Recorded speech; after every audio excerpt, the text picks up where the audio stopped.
Weeks and weeks of play have led to this moment. Playoffs is back and we have some surprises in store for you. Absolute chills.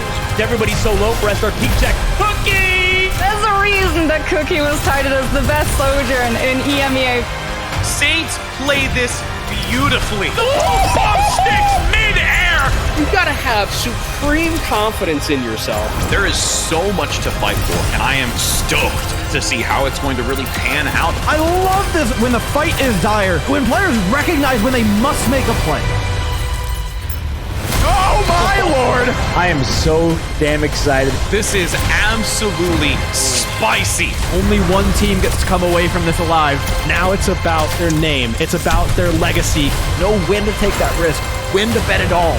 The Overwatch Contenders Summer Series playoffs continue right now.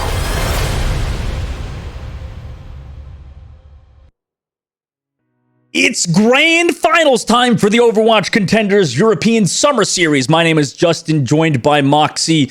We're finally back for the grand finals with Twisted Minds and SrPeakCheck. Everything kind of culminating for this first of 4 series. And we can take a look at the bracket and kind of see how we got here, Moxie. It's been a long tournament.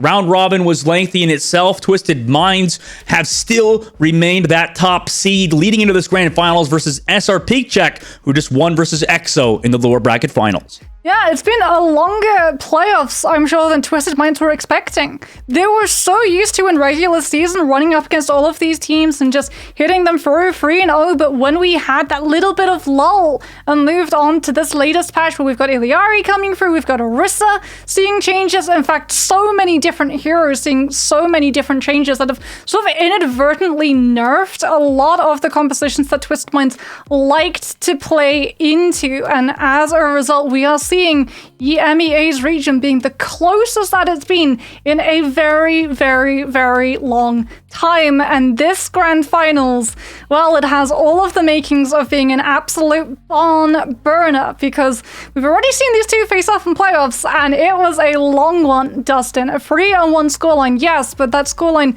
really does not give any indication of how close every single one of those maps truly was.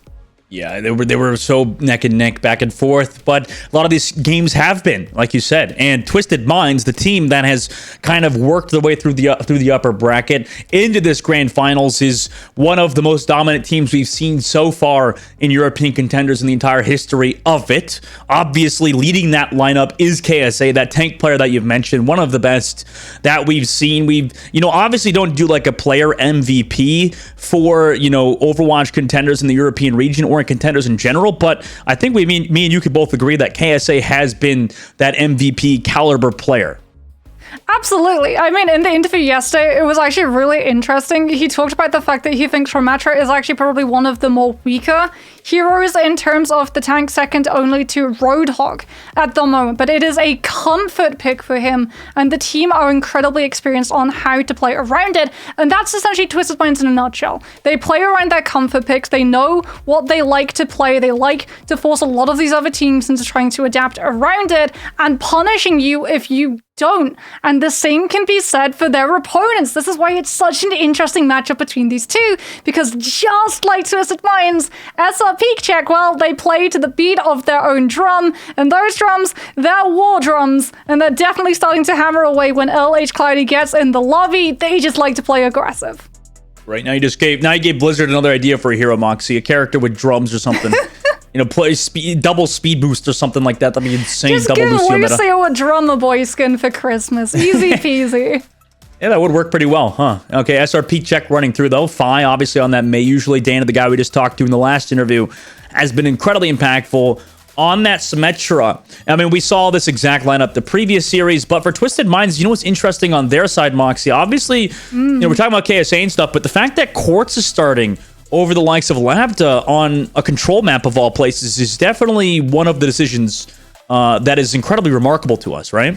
Well, if you remember, the last time they ran Lambda up against SrPeakCheck ran QRXU on the Cassidy, and then swapped in a Soldier as well on the last little bit of Labs, and as a result, SrPeakCheck actually walked away with control in their favor. Despite running a Reinhardt composition, they were still able to come out on top against the Pharah. So very interesting, like you said, to see, but not surprising. It does mean that QRXU is not going to be seeing playtime, however, since you don't need the traditional hit scan if a Pharah or an Echo isn't in the lobby and doesn't need taking down. First map we'll be going to is Lijiang Tower. We'll have to see who, is favored on this map, Moxie. I think that obviously Twisted Minds are kind of just perpetually the favorite throughout the maps, but maybe, especially with running courts, what do you think the overall advantage they have going into this map is? Because obviously they're getting that first map pick. They think Lijiang Tower is going to be leading to them having a win here today. But what makes Lijiang Tower such a Twisted Minds favored map, especially without Labda?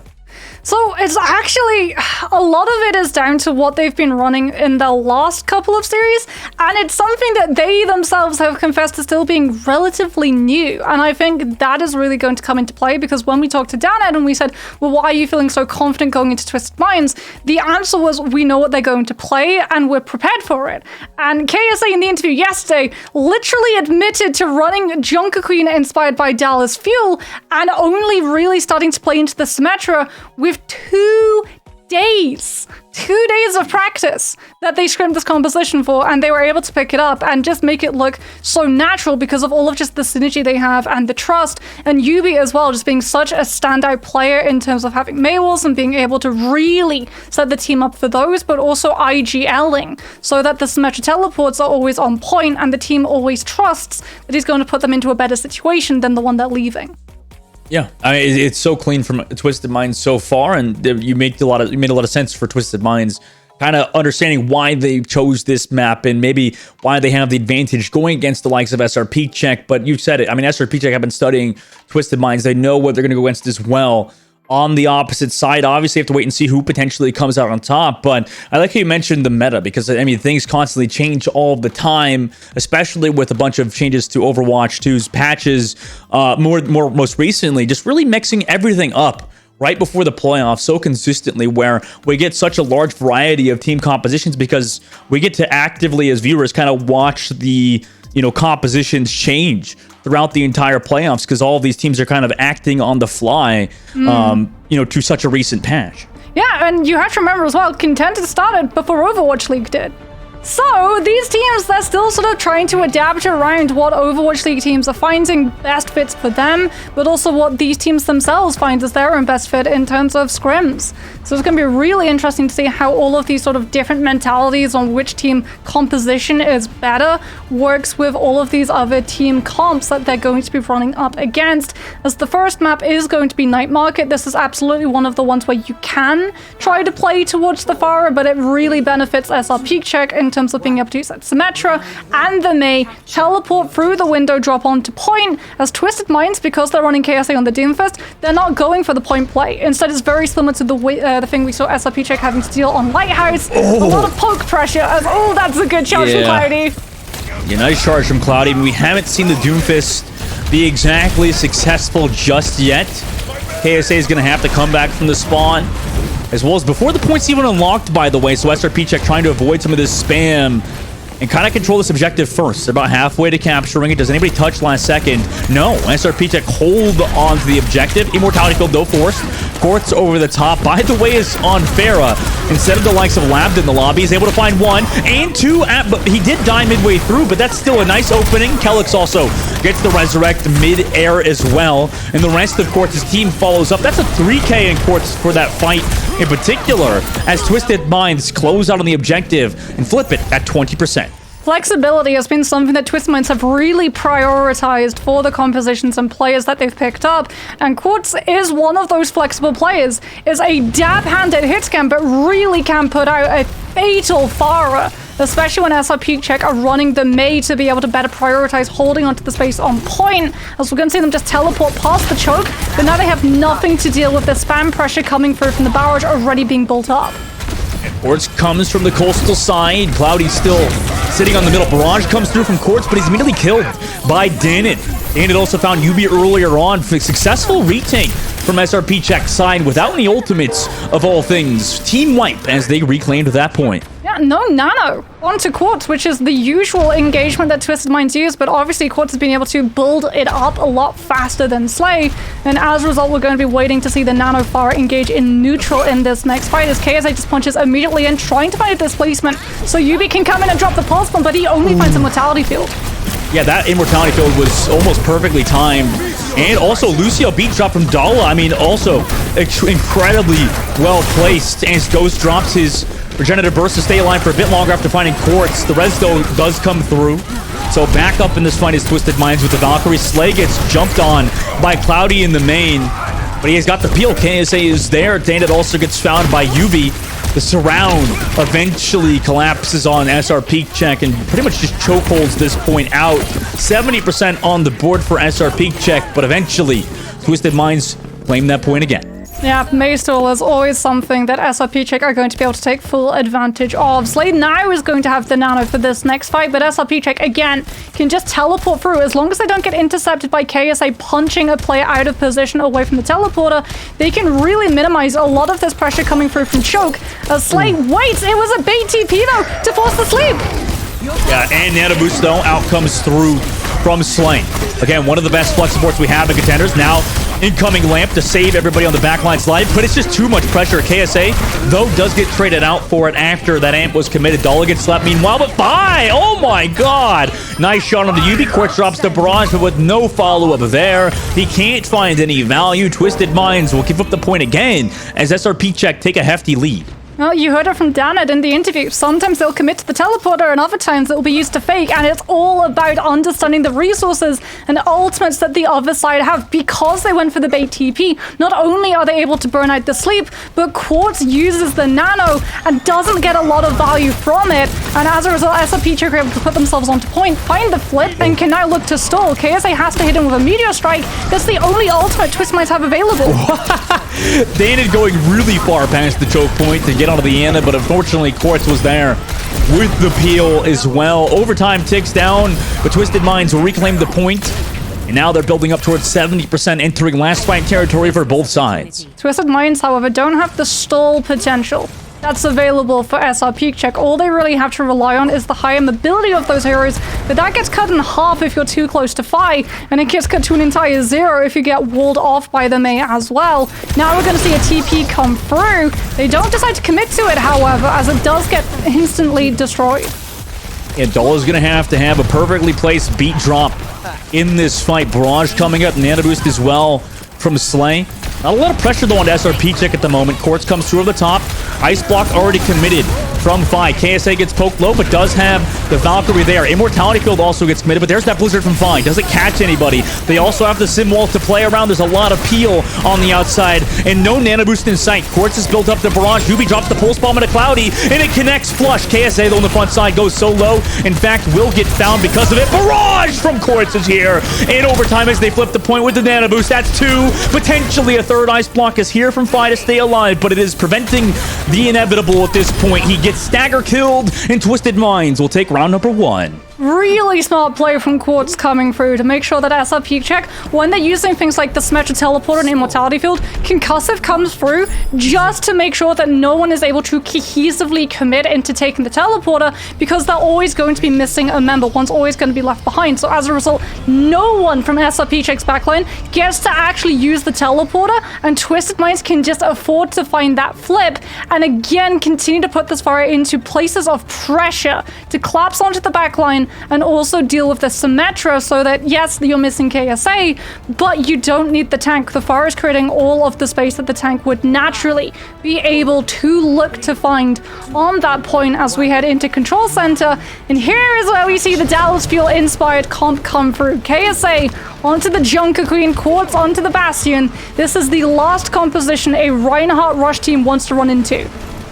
TP over the top of that room into that grenade from Quartz. I mean, it's perfectly placed, as well as that pressure. Cloudy gets deleted as well from KSA, and you're right, Moxie. I mean, an absolute dismantling of their composition, at least for that first fight before the point has even unlocked. Twisted Minds are in full control. Twisted Minds getting to put Quartz into such a good position. The teleporter on the high ground, like you said, it's so nicely placed. It means that LH Cloudy, if he wants to try and aggressively create space for the rest of his team, he's opening themselves up to get run onto, either by the Bastion or KSA with the Junker Queen Shouters. SrPeakCheck have no choice but to just go on to point, use the Maywall to block off the angle for Quartz, but it doesn't connect entirely to the corner, and as a result, Immortality Field has been invested from the side of Twisted Minds, but SrPeakCheck have to mirror that, and they don't have it to keep the Rhine up now. Yeah, I mean, with the shout, there's just too much sustain. You know, AoE sustain at that, so KSA can not only keep himself alive, but his team, though fine, able to find that kill. Do they want to recontest here? Both teams can get back to the objective quickly because they both have Symmetra, so these fights happen incredibly fast. Shout used from KSA into the beat drop, so double overlay of overhealth. Immortality Field also onto him, so they're trying to keep KSA alive, but the damage output is just far too much. Cloudy eventually whittles him down to no HP. UB as well touches the point. Matrix was committed by Slay there into a lost team fight. Kelix with the delay. Slay here as well. So they cross the 50% mark, but Quartz gets staggered off the map. Goodbye. SrPeakCheck now on the defensive hold. Something that's just a little personal about that charge coming through from Cloudy onto Quartz on the Bastion, but SrPeakCheck now are in position to be able to stall. This is where the composition really does flourish, even going into a composition that is so designed to counter them. You don't have to rush in, you can hold the space and use the mate to stall. KSA waiting to use his shot when he actually wants to go for the engage. There is the artillery strike. 1, 2, and 3. Very slowly from him in that fight. KSA comes towards that teleporter, but he gets frozen on the backside. Cloudy also got the shatter on the inside angle, so realistically all of Twisted Minds just collapses after committing both of their DPS ultimates. Quartz does find a few stagger kills, but SrPeakCheck look to take the advantage with the team white. Yeah, Dollar just now going to play Fairy so that Fire can come back into the next fight as fast as possible. Dollar does have the sound barrier as well. This is huge for SrPeakCheck because KSA can try to engage in with this Rampage and bait out Immortality Field, but sound barrier is going to save all of them.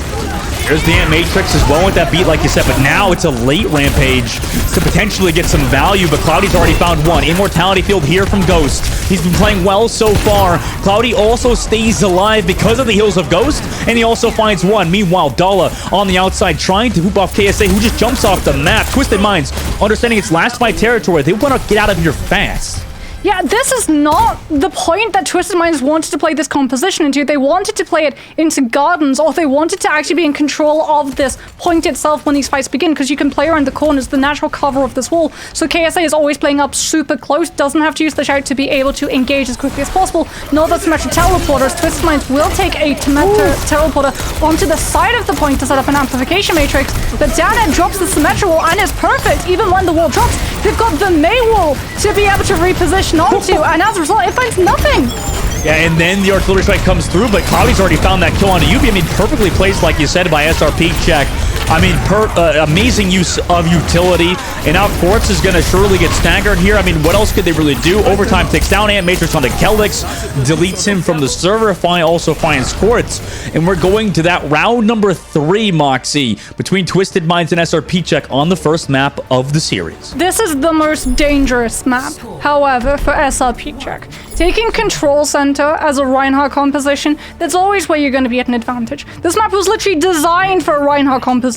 Even when Rein was so far out of the meta for things like Tier 1 and Tier 2, we still saw Rein rush into it. And then when Ramatra came along, we still saw Rein into it even then. But here is the problem for the Rein composition. Here is where Twisted Minds absolutely dismantled Ex-Oblivione running the Rein composition. They won one fight, Dustin, and then they got to use the natural cover of that point to play KSA up super aggressively, so that the threat of the knife pulling any squishy away from the Rein shield just meant that the Rein composition could do nothing to take space.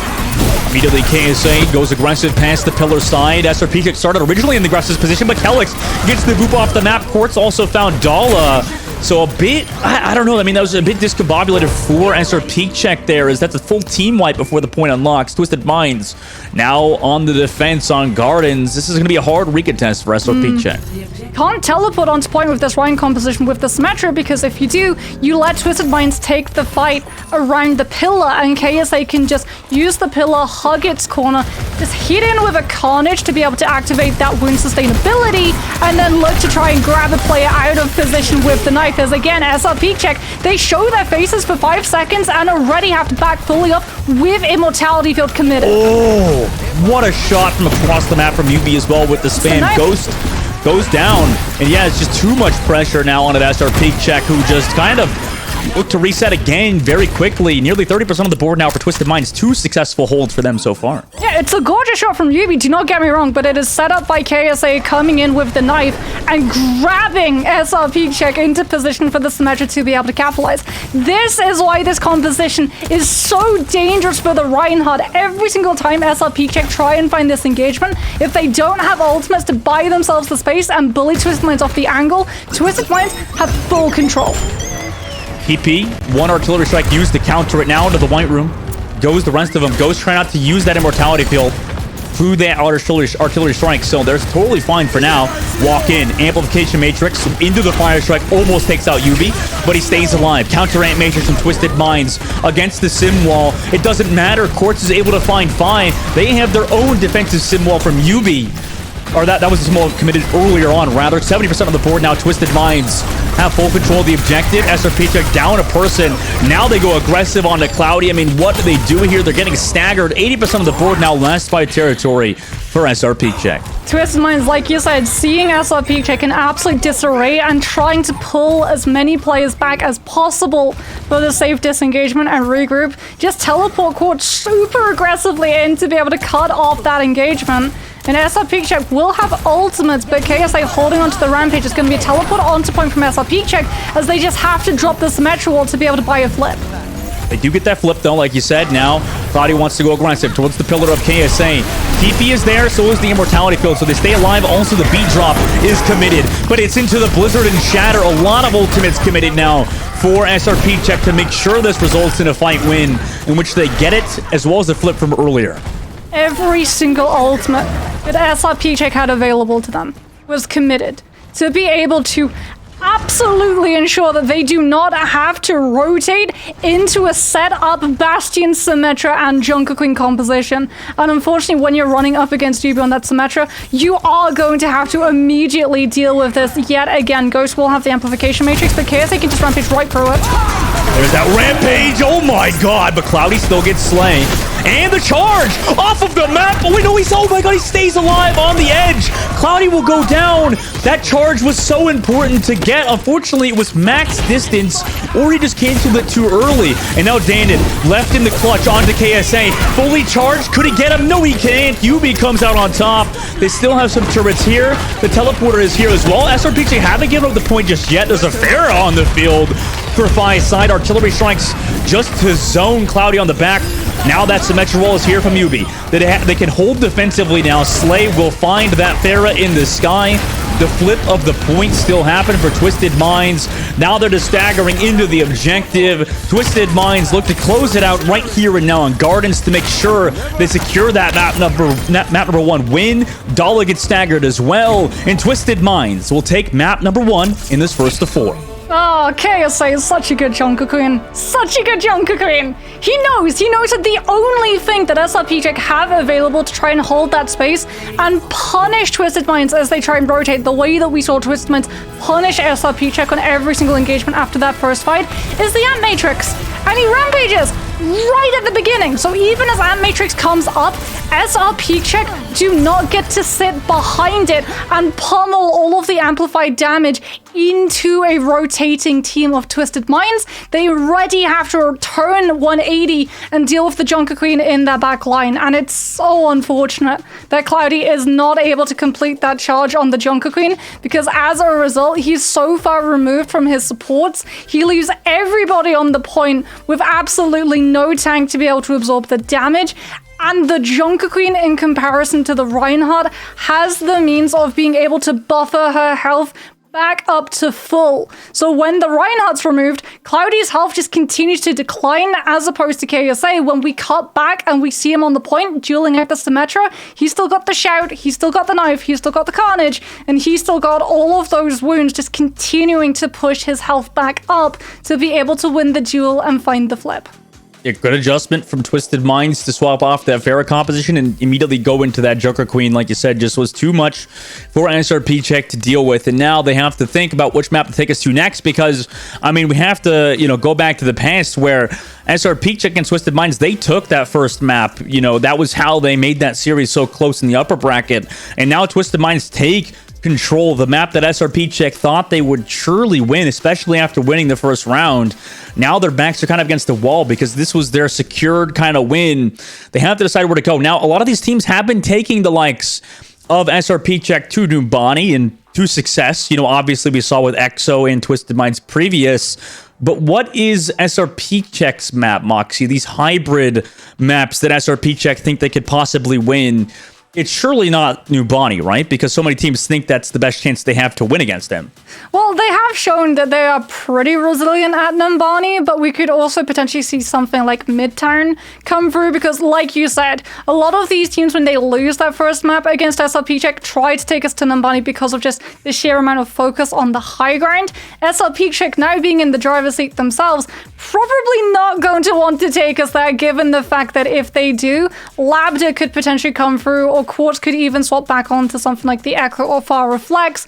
And that, unfortunately, that unsurety is always going to mean that you're never quite knowing whether or not you need to have Phi or Danet in, or that you want to put Q or XU in. But another potential thing that we could see is this next map. It is going to be Eichenwald. As you want to talk about rotations with the Symmetra, SrPeakCheck have looked the cleanest when it has come to attacking Eichenwald with those rotations.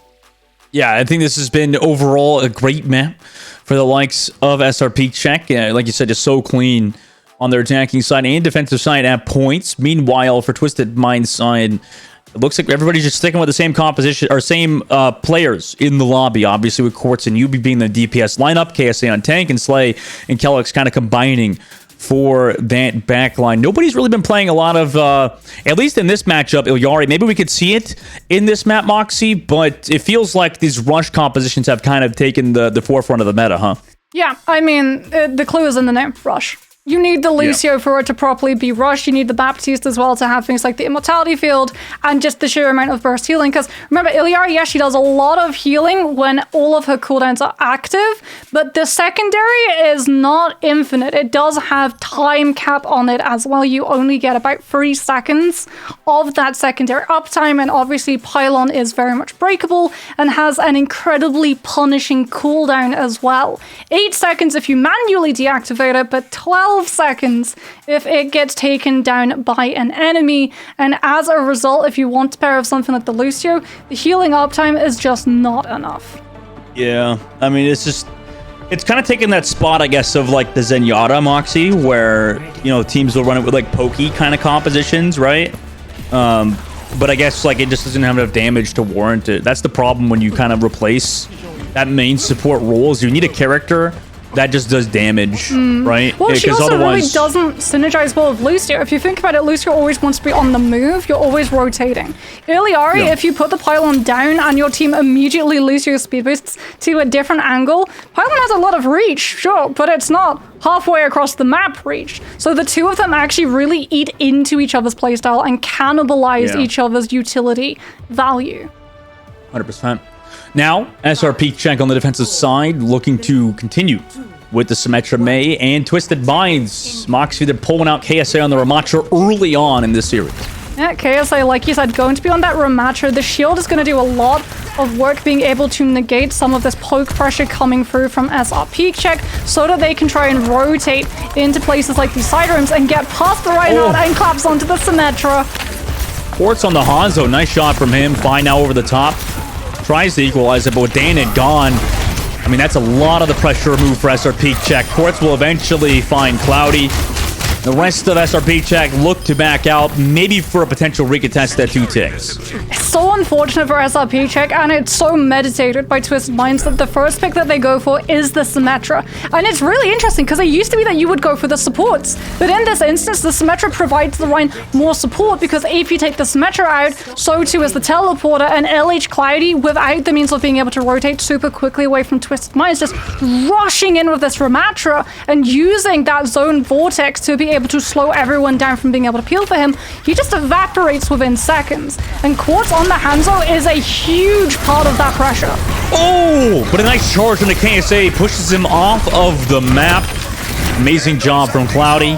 Dandit as well finds Kelix and Yubi. So Twisted Minds head back to the spawn doors, but they still have a large time bank to work with. Quartz is going to be able to build into the Dragon Strike to be able to zone a lot of this pressure from Fi with Blizzard and control of the choke. Danid too is just making sure that Quartz doesn't get to take that up angle to try to loop around on the Hanzo and find a pick onto the backline. As you can see, I'm just jumping up and trying to find those arrow notches. Hanzo did get nerfed, however, in that when he climbs a wall, he doesn't save the arrow charge. So SrPeakCheck going to have a lot safer of a time.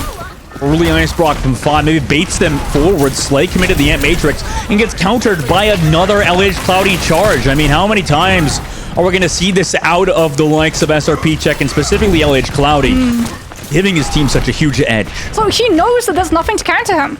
KSA, we've talked about this. The Ramatra-Reinhardt interaction is so interesting because Ramatra wins the poke phase. But when the Rein actually closes up the distance and goes for the full frontal just swing hammer in, he can charge the Ramatra and there's nothing the Ramatra can do except try and zone with a Hanzo Dragon Strike. This is a great hold so far for SrPeakCheck. Han's ultimate committed to stop Cloudy aggressing with that shatter. Symmetra wall here now so they can kind of play and get these people on the left side. Potentially onto Yubi, who didn't get the beat, by the way, so he goes down. And then also the Blizzard freezes everybody back to the spawn. Team kill. SrPeakCheck now hold 3 minutes and 42 seconds for Twisted Minds still on their attacking side.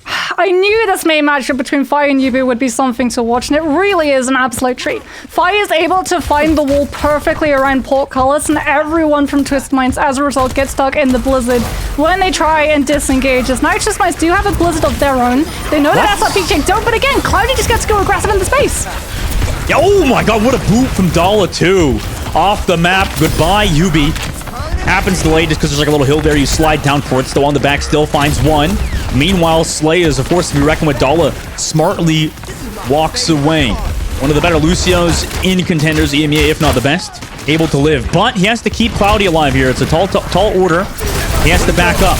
Ant Matrix on both sides committed. Immortality, but keep alive. Oh my god, it is what a Fire Strike Amplification Matrix with Cloudy and Ghost to get those 2 kills off of one singular Fire Strike. Keeps them alive on this choke point hold. So Cloudy goes for it the second he sees Kelix go down because he knows the Twisted Minds without that Lucio don't have the speed boost to be able to disengage the Fire Strike combination for the Amp. And as a result, without the Lucio as well, KSA doesn't get to use Annihilation to try to push through the Amplification Matrix before the Reinhardt Fire Strike combination becomes a problem. Now, however, Kelix is going to respawn. KSA does have the Annihilation, and the only thing SrPeakCheck have to peel it away is the Shatter.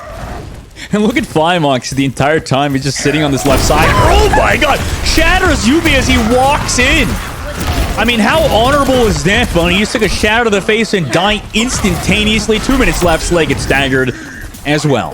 Cloudy's having fun. He's had to play against Orysas and Bastions all day, and now he gets to play against a Ramatra, which is essentially a free meal ticket for him, right? The Ramatra shield is so easy to be able to see one is on cooldown. You have absolutely no way to be able to counter the charge. Cloudy just gets to hold around gate, and as long as he has all of these spaces and chokes to hold on to, he's smiling. Fly on the courts too. I mean, yeah, Cloudy just absolutely dropping the Cloudenhammer on the backside. Fi gets staggered. Slay finds one. Beat drop from Dala, though, perfectly timed to keep Cloudy alive in this front line. They're up in terms of individuals in the lobby at the moment. They just get a run down Twisted Minds, who are still missing some of their team. Dandit now takes the angle that Fi was sitting at while he is gone. Minute and 17 seconds left. Twisted Minds are in a bit of a pickle. They've got Dragon Strike to try and brute force their way through. They're going to try and use Amplification Matrix to keep KSA alive. Quartz on an off angle wants to try and send this Dragon Strike into the backline of the team. It splits Cloudy, and it does go aggressively in, but he is still alive because Tanit actually commits in to help him. Yeah, sadly, I just don't think this Hanzo's working out that well. Whether it be, Bastion's overall DPS or, the pick potential not being found there from Quartz. Something is awry at the moment. 45 seconds left to go. 5 seconds of the choke with the Blizzard. Uses a Maywall to boost himself up, knowing he is the target. Shatter comes through to KSA. It's Maywalled off, though. Perfectly placed from Yubi, but they still haven't made it past the choke. Quartz finds one, but it costs him his life. Dala doesn't even have a beat drop available, so finding that kill doesn't really result in a big advantage. Kelix, though, drops the beat to go aggressive. Also gets countercharged, though, as KSA's side just gets hammered over and over again until Cloudy with, again, one Fire Strike removes KSA and Kelix. Ghost finds Yubi as well. 14 seconds left to go. Twisted Minds. This is rough now for them. Yubi does have the Blizzard, but it's the only thing they have available. It's going to be up to Kelix to try to tap onto the card and keep it contested. As here we go, Kelix gets taken down though by Ghost early on. Immortality Field already have to be invested, and SrPeakCheck just get to shoot into a barrel as Twisted Minds again finding themselves afoul of this choke. That was 5 minutes, Moxie. 5 minutes. I don't think I've seen value out of Reinhardt like that in all of this season. Yeah, it's not just the Rein though. Like where this payload stopped plays perfectly into the entire composition that SrPeakCheck are running, because not only, like you saw, is the Rein finding value, but Fi's walls, they're gold mines. Absolute gold mines. Every single time KSA wants to try and play aggressive with this Ramatra and punish any player standing behind Cloudy when the shield is up with the pummels, he doesn't get to because he's walled away from his team. Every single time Kelix tries to make a play on the Lucio so that he can speed boost his team through the choke and collapse onto these players behind the Reinhardt sitting on the high ground, they don't get to because Fi is able to just find the isolation and Danet is able to beam them down. And another huge chunk of why Twisted Mind struggled again comes down to Quartz on the Hanzo. I talked about it. Hanzo got nerfed in this patch. It's pretty minor in terms of what some other changes happen to some of these heroes, but no longer can you just keep the arrow charge when you wall climb up, duck your head above a wall with a fully charged arrow, and try and find a kill onto a squishy backline player when they're not behind the Rein shield. And as a result, Twisted Minds have no additional pressure to stop LH, Cloudy, and Fi from having cooldowns every single time they try and push through main choke. SrPeakCheck now on their attacking side. You said not as much pressure as you would like out of Quartz so far, just with those changes. SrPeakCheck teleport to the right, just to get that flank angle over the top. Go aggressive. Now on to KSA again. Charge comes through, but it's onto the May. Nice block from Yubi to keep alive for now. Cloudy as well getting poked down. Incredibly low. Needs some heals from Ghost, and he does so. Ghost with Regenerative Burst keeps him alive. Cloudy now with a counter charge into the back. No Immortality Field to keep him alive either. But it's a lot of that pressure from the Baptiste from Ghost that's keeping Cloudy alive. However, Quartz finally finds value getting that kill, but countercharge from Cloudy. Also still getting healed by Ghost. Back up to full HP, but Dala again will get found by Quartz. So Quartz finally coming online for the likes of Twisted Minds, who desperately need it right now. As SrPeakCheck into the back halls. Still have to deal with Quartz on the high ground. Who's the 3K for him there? Nice hold for Twisted Minds. A minute off the clock already. Now, one tick picked up for SrPeakCheck, but Ultimate's building for Twisted Minds. Quartz able to find the kills necessary to be able to send these players off SrPeakCheck, splitting them up off the point onto the high ground where the Hanzo was able to pick them off a lot more easily. As again, we're going to see SrPeakCheck take these rotations, Symmetra teleport right through Chook and onto point! Oh my goodness, the timing on Amp into Fire Strike, and Quartz is detonated! I mean, beautiful work from them, but a counter ultimate from KSA. And Yubi is there to kill Cloudy before the Immortality Field was there to save him. Ghost a bit too late on that one. Might cost them a fight win here. Without their tank player, I mean, they're just getting staggered. Fi on the left side angle will go down to Yubi. Danid tries to come in, find a kill. He's just going crazy. Talked about in the interview, just go stupid if you're down in terms of members, but 2 minutes off the clock now. Twisted Mind's first point hold's looking strong. Good zoning coming through from KSA. The problem is for SrPeakCheck, they just need to take this point off of a team kill, and with how close the payload is to the very start of B, as long as they still have an ultimate like a Blizzard or Shatter afterwards, they have snowball potential to be able to see it in a map win. Dragon Strike available. Cloudy now with the Shatter. Walks through this left side. Blizzard here to force the ice block from UB. Understanding that, Cloudy tries to walk in, but the wall prevents him from doing so. KSA is also able to find Dala before he can even build that beat drop. So Cloudy drops the Shatter, but turns around to realize my entire team is dead. Quartz with a 3K in that fight, as well as some extra damage on top. Minute 30 seconds left now. SrPeakCheck. It's looking rough. Yeah, target focus onto Dala as well. Kelix, like you said, using that sound bar, so even though Cloudy comes in with the Shatter, and it does connect onto the players of Twisted Minds, the damage has already been done. Dala will have the sound barrier this time around. Danit will as well have that symmetric wall to be able to negate a lot of this poke pressure. But SrPeakCheck aren't taking poke pressure. It's more when they go onto this point. Twisted Minds more than happy to let them rotate and then collapse once all of these utilities have been burnt out. Symmetric wall from SrPeakCheck. KSA forced off the objective for now. Everybody playing slow. Now drops the Blizzard in. UB was hiding on that mini side. Danit narrowly escapes the Blizzard via his TP as well, so he's still alive. 45 seconds left to go. Double support ultimates available for SrPeakCheck. Wall off from Slay's amplification matrix on the top. He's only getting value on the top side. Ghost drops his own on the low ground. Everybody's still healthy for SrPeakCheck. This is prime time for Quartz to find a kill. Immortality Field now runs out. No deaths on either side until just about now. Ghost finds KSA. No deaths on the side of SrPeakCheck. Kelix goes a bit crazy towards the end to try to equalize it, but it will result in not. SrPeakCheck close out on Twisted Minds on this first point and capture it. Oh, they got the stagger onto Quartz! No! He has Dragon Strike, Dustin! He was a necessary component for Twisted Minds to buy themselves the time to be able to keep this payload slow so that they could take the high ground away from the Rhine composition, and that's not going to happen! No, I mean, the last fight territory now. Twisted Minds walk down below. Quartz is back here, though, in this fight in particular. Wall off to make sure he's zoned out. Meanwhile, Ramach rolls in on KSA's side. On to Danit, who is high charge. He needs to get this kill fast, but Cloudy comes back with the peel after shattering. UB, though, tanks down fine. That's a crucial kill because he had the Blizzard ready to go. That was the wicked addition for them now. Danit finds Kelix, but traded out by Quartz. Ghost and Cloudy put into a bunch of pressure in the main side. Eventually gets found. 2 minutes left on the clock. Back to the spawn doors, SrPeakCheck go, but this is high pressure for Twisted Minds now. Quartz had to use the Dragon Strike as well to split SrPeakCheck's focus away from taking KSA down. And Fi has the Blizzard Ghost coming up to the Amplification Matrix. Slay will have one of his own before it. That's why he's going to be playing on the high ground, and a gorgeous move from UB actually lands intercepting the players as they go through the Symmetric Teleporter. KSA's got that Ant Matrix, but they already used the Immortality Field. Blizzard was there from Fi to zone. No kills to come of it just yet. Kelix is a beat drop re-engage. This could be huge. Ghost drops the Ant Matrix, but Danit finds Quartz. That was a lot of their damage just gone. It's just on KSA in the front line. Ghost drops a perfect Immortality Field while Kelix is in his face, absolutely doing air to him at the moment.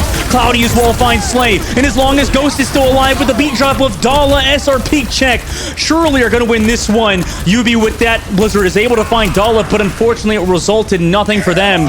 Eventually, Quartz comes back for the stall, but SrPeakCheck equalized the series 1-1, Moxie, to bring us to that map number 3. Oh, I'm so happy we're in Ghost POV for the majority of that fight because he is key in keeping SrPeakCheck alive. The Blizzard comes through entirely blanketing out the payload, doesn't catch the Baptiste. We see Clyde go into critical. The Baptiste, uncontested, is able to throw out Immortality Field and keep him fully topped up. So when we see the Tracer come through and try with the speed, with the blinks to keep the payload contested so that these players from Twisted Minds can come back in, regroup, and look to just reforge forward with ultimates of their own, all of that gets nullified because Clyde brings the hammer down into the ground and the Tracer is forced to blink away. And as a result of contesting the card, it slips into the checkpoint and we're 1-2-1 in this series. It looked so dicey when they had to push for A, but Ghost has been absolutely crucial with these sustainabilities and Immortality Fields into making sure that his team slowly but steadily are able to push onto the point and get to the strongest area of the map. B on Icon Vault. This team, it's so good. It's so strong. Dustin, we are in for a very long series indeed. 100%. Close series so far, guys, so you're not going to want to miss it. That map number 3 is going to be coming up, but we'll be going to a break first before that. So, guys, don't go anywhere. We'll be back in a little bit. Are you tired of your teammates holding you back from greatness? Ready to seize the initiative, hit shift, and super jump up the ranks? Or become the envy of support players on every map, game, and round? Well, get ready to take flight with the brand new Overwatch Contenders Mercy skin. Each Mercy skin comes with a brand new, hand-painted, handcrafted, free-range, organic, non-GMO, and side effect-free Valkyrie battlesuit, so you can be in style as you beam up your team. And when your Caduceus stuff isn't enough, there's always the Caduceus Blaster! In order to earn your wings, connect your Battle.net account to Twitch and tune in during the Overwatch Contenders Finals on August 29th and 30th to claim your exclusive Contenders Mercy skin. So, what are you waiting for? Suit up and join the fight in your Overwatch Contenders Mercy skin.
Overwatch Collegiate Homecoming 2023 is coming up pretty soon, guys. So you're going to want to sign up. Make sure to sign up before midnight, September 4th in PST, guys. That's midnight Pacific Standard Time. It's open to all collegiate students in the US or Canada, guys. So if you are in college and you want to sign up for Overwatch Collegiate tournaments, please sign up for the Overwatch Collegiate Homecoming. Yeah, and if you participate, you also get your hands on these amazing cosmetic goodies. It's an exclusive icon and spray for you to use in the game.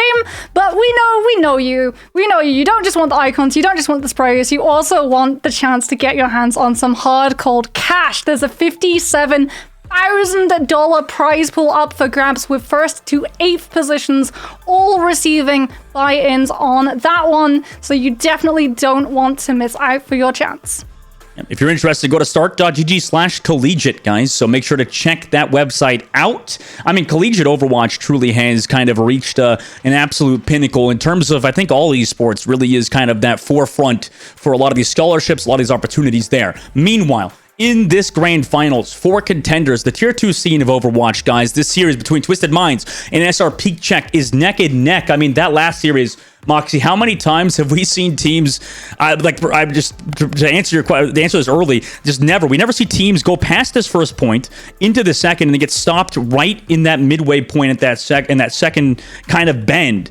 I mean, that was such a rare event to even happen. The fact that SrPeakCheck could do it on the defensive side speaks to their prowess against the champions, the reigning champions of Twisted Minds, Moxie. Yeah, and I mean, how many times did we see Ghost die? Because I'll give you an answer, it's just as rare. 3 He died 3 times in the entirety of the map, both on attack and on defense, all while outputting over 16,000 healing. Absolutely insane coming from him, and he was a large component of why Cloudy and Fi get to hold super aggressively around Gate, which is the exact area that they want to be playing into. It's where their kit is at its most strongest, and no surprises, EXO off of the back of that one are going to be taking us to where their kit is at its most weakest. Dorado is going to be coming up, and this is a map that is just absolutely written in terms of its esports past with dive compositions. Okay, well, let's see this next map. Obviously, SrPeakCheck won that first one. Dorado is being picked by Twisted Minds. And I like how you mentioned Ghost. Meanwhile, let's take a look at Twisted Minds real quick, guys. I suppose we'll mention this. You know, Twisted Minds subbing in Lambda, obviously on that Pharah, really is, I mean, I can't understate it enough. It's a bit of a joke there, but this guy really is one of the best Pharahs in EMEA. The Saudi talent has proven time and time again that he is up there with the best, if not the best at the moment, due to, you know, maybe a bit of Yazan absence or even Turkey not being here because of Triple's early exit. So Twisted Minds really trying to run Lambda here. But if we take a look at SrPeakCheck, like you mentioned Ghost, because I feel like somewhat qualified to talk about it, Moxie. I mean, these Baptiste players have gotten so good. The only downside I feel like of Ghost so far in the tournament has just been his deaths, I guess. But, you know, in this matchup, in the grand finals of all things, he's probably, like you said, had the lowest death count he's had yet. So really has proven time and time again, he's a mechanical player, kind of like the cookie of the Baptistes. Really, really great at aiming, just overall heals, damage output. These Baptiste players have such high APM too, Moxie. Just actions per minute, just consistently doing the heals, damage, then immortality field timings, as well as regenerative burst timings. It feels like the character has reached heights that are just, for old washed up players like myself, I'm just amazed at from the likes of Ghost. Meanwhile, for Twisted Minds side, Moxie, they won that map number 1. Dorado obviously is a map that they should be favored on, especially with the substitute of Lambda coming in. Yeah, I'm really interested to see whether or not this is actually going to prompt some changes in SR's composition, because the last time we saw SrPeakCheck go up against Twisted Minds, obviously they played this Mesa Symmetra composition, but when Lambda came through, they did have a Cassidy running around instead of that Symmetra. So I think Twisted Minds, they're sort of picking Dorado to try and take advantage of this Ryan's weakness on those 2 levels.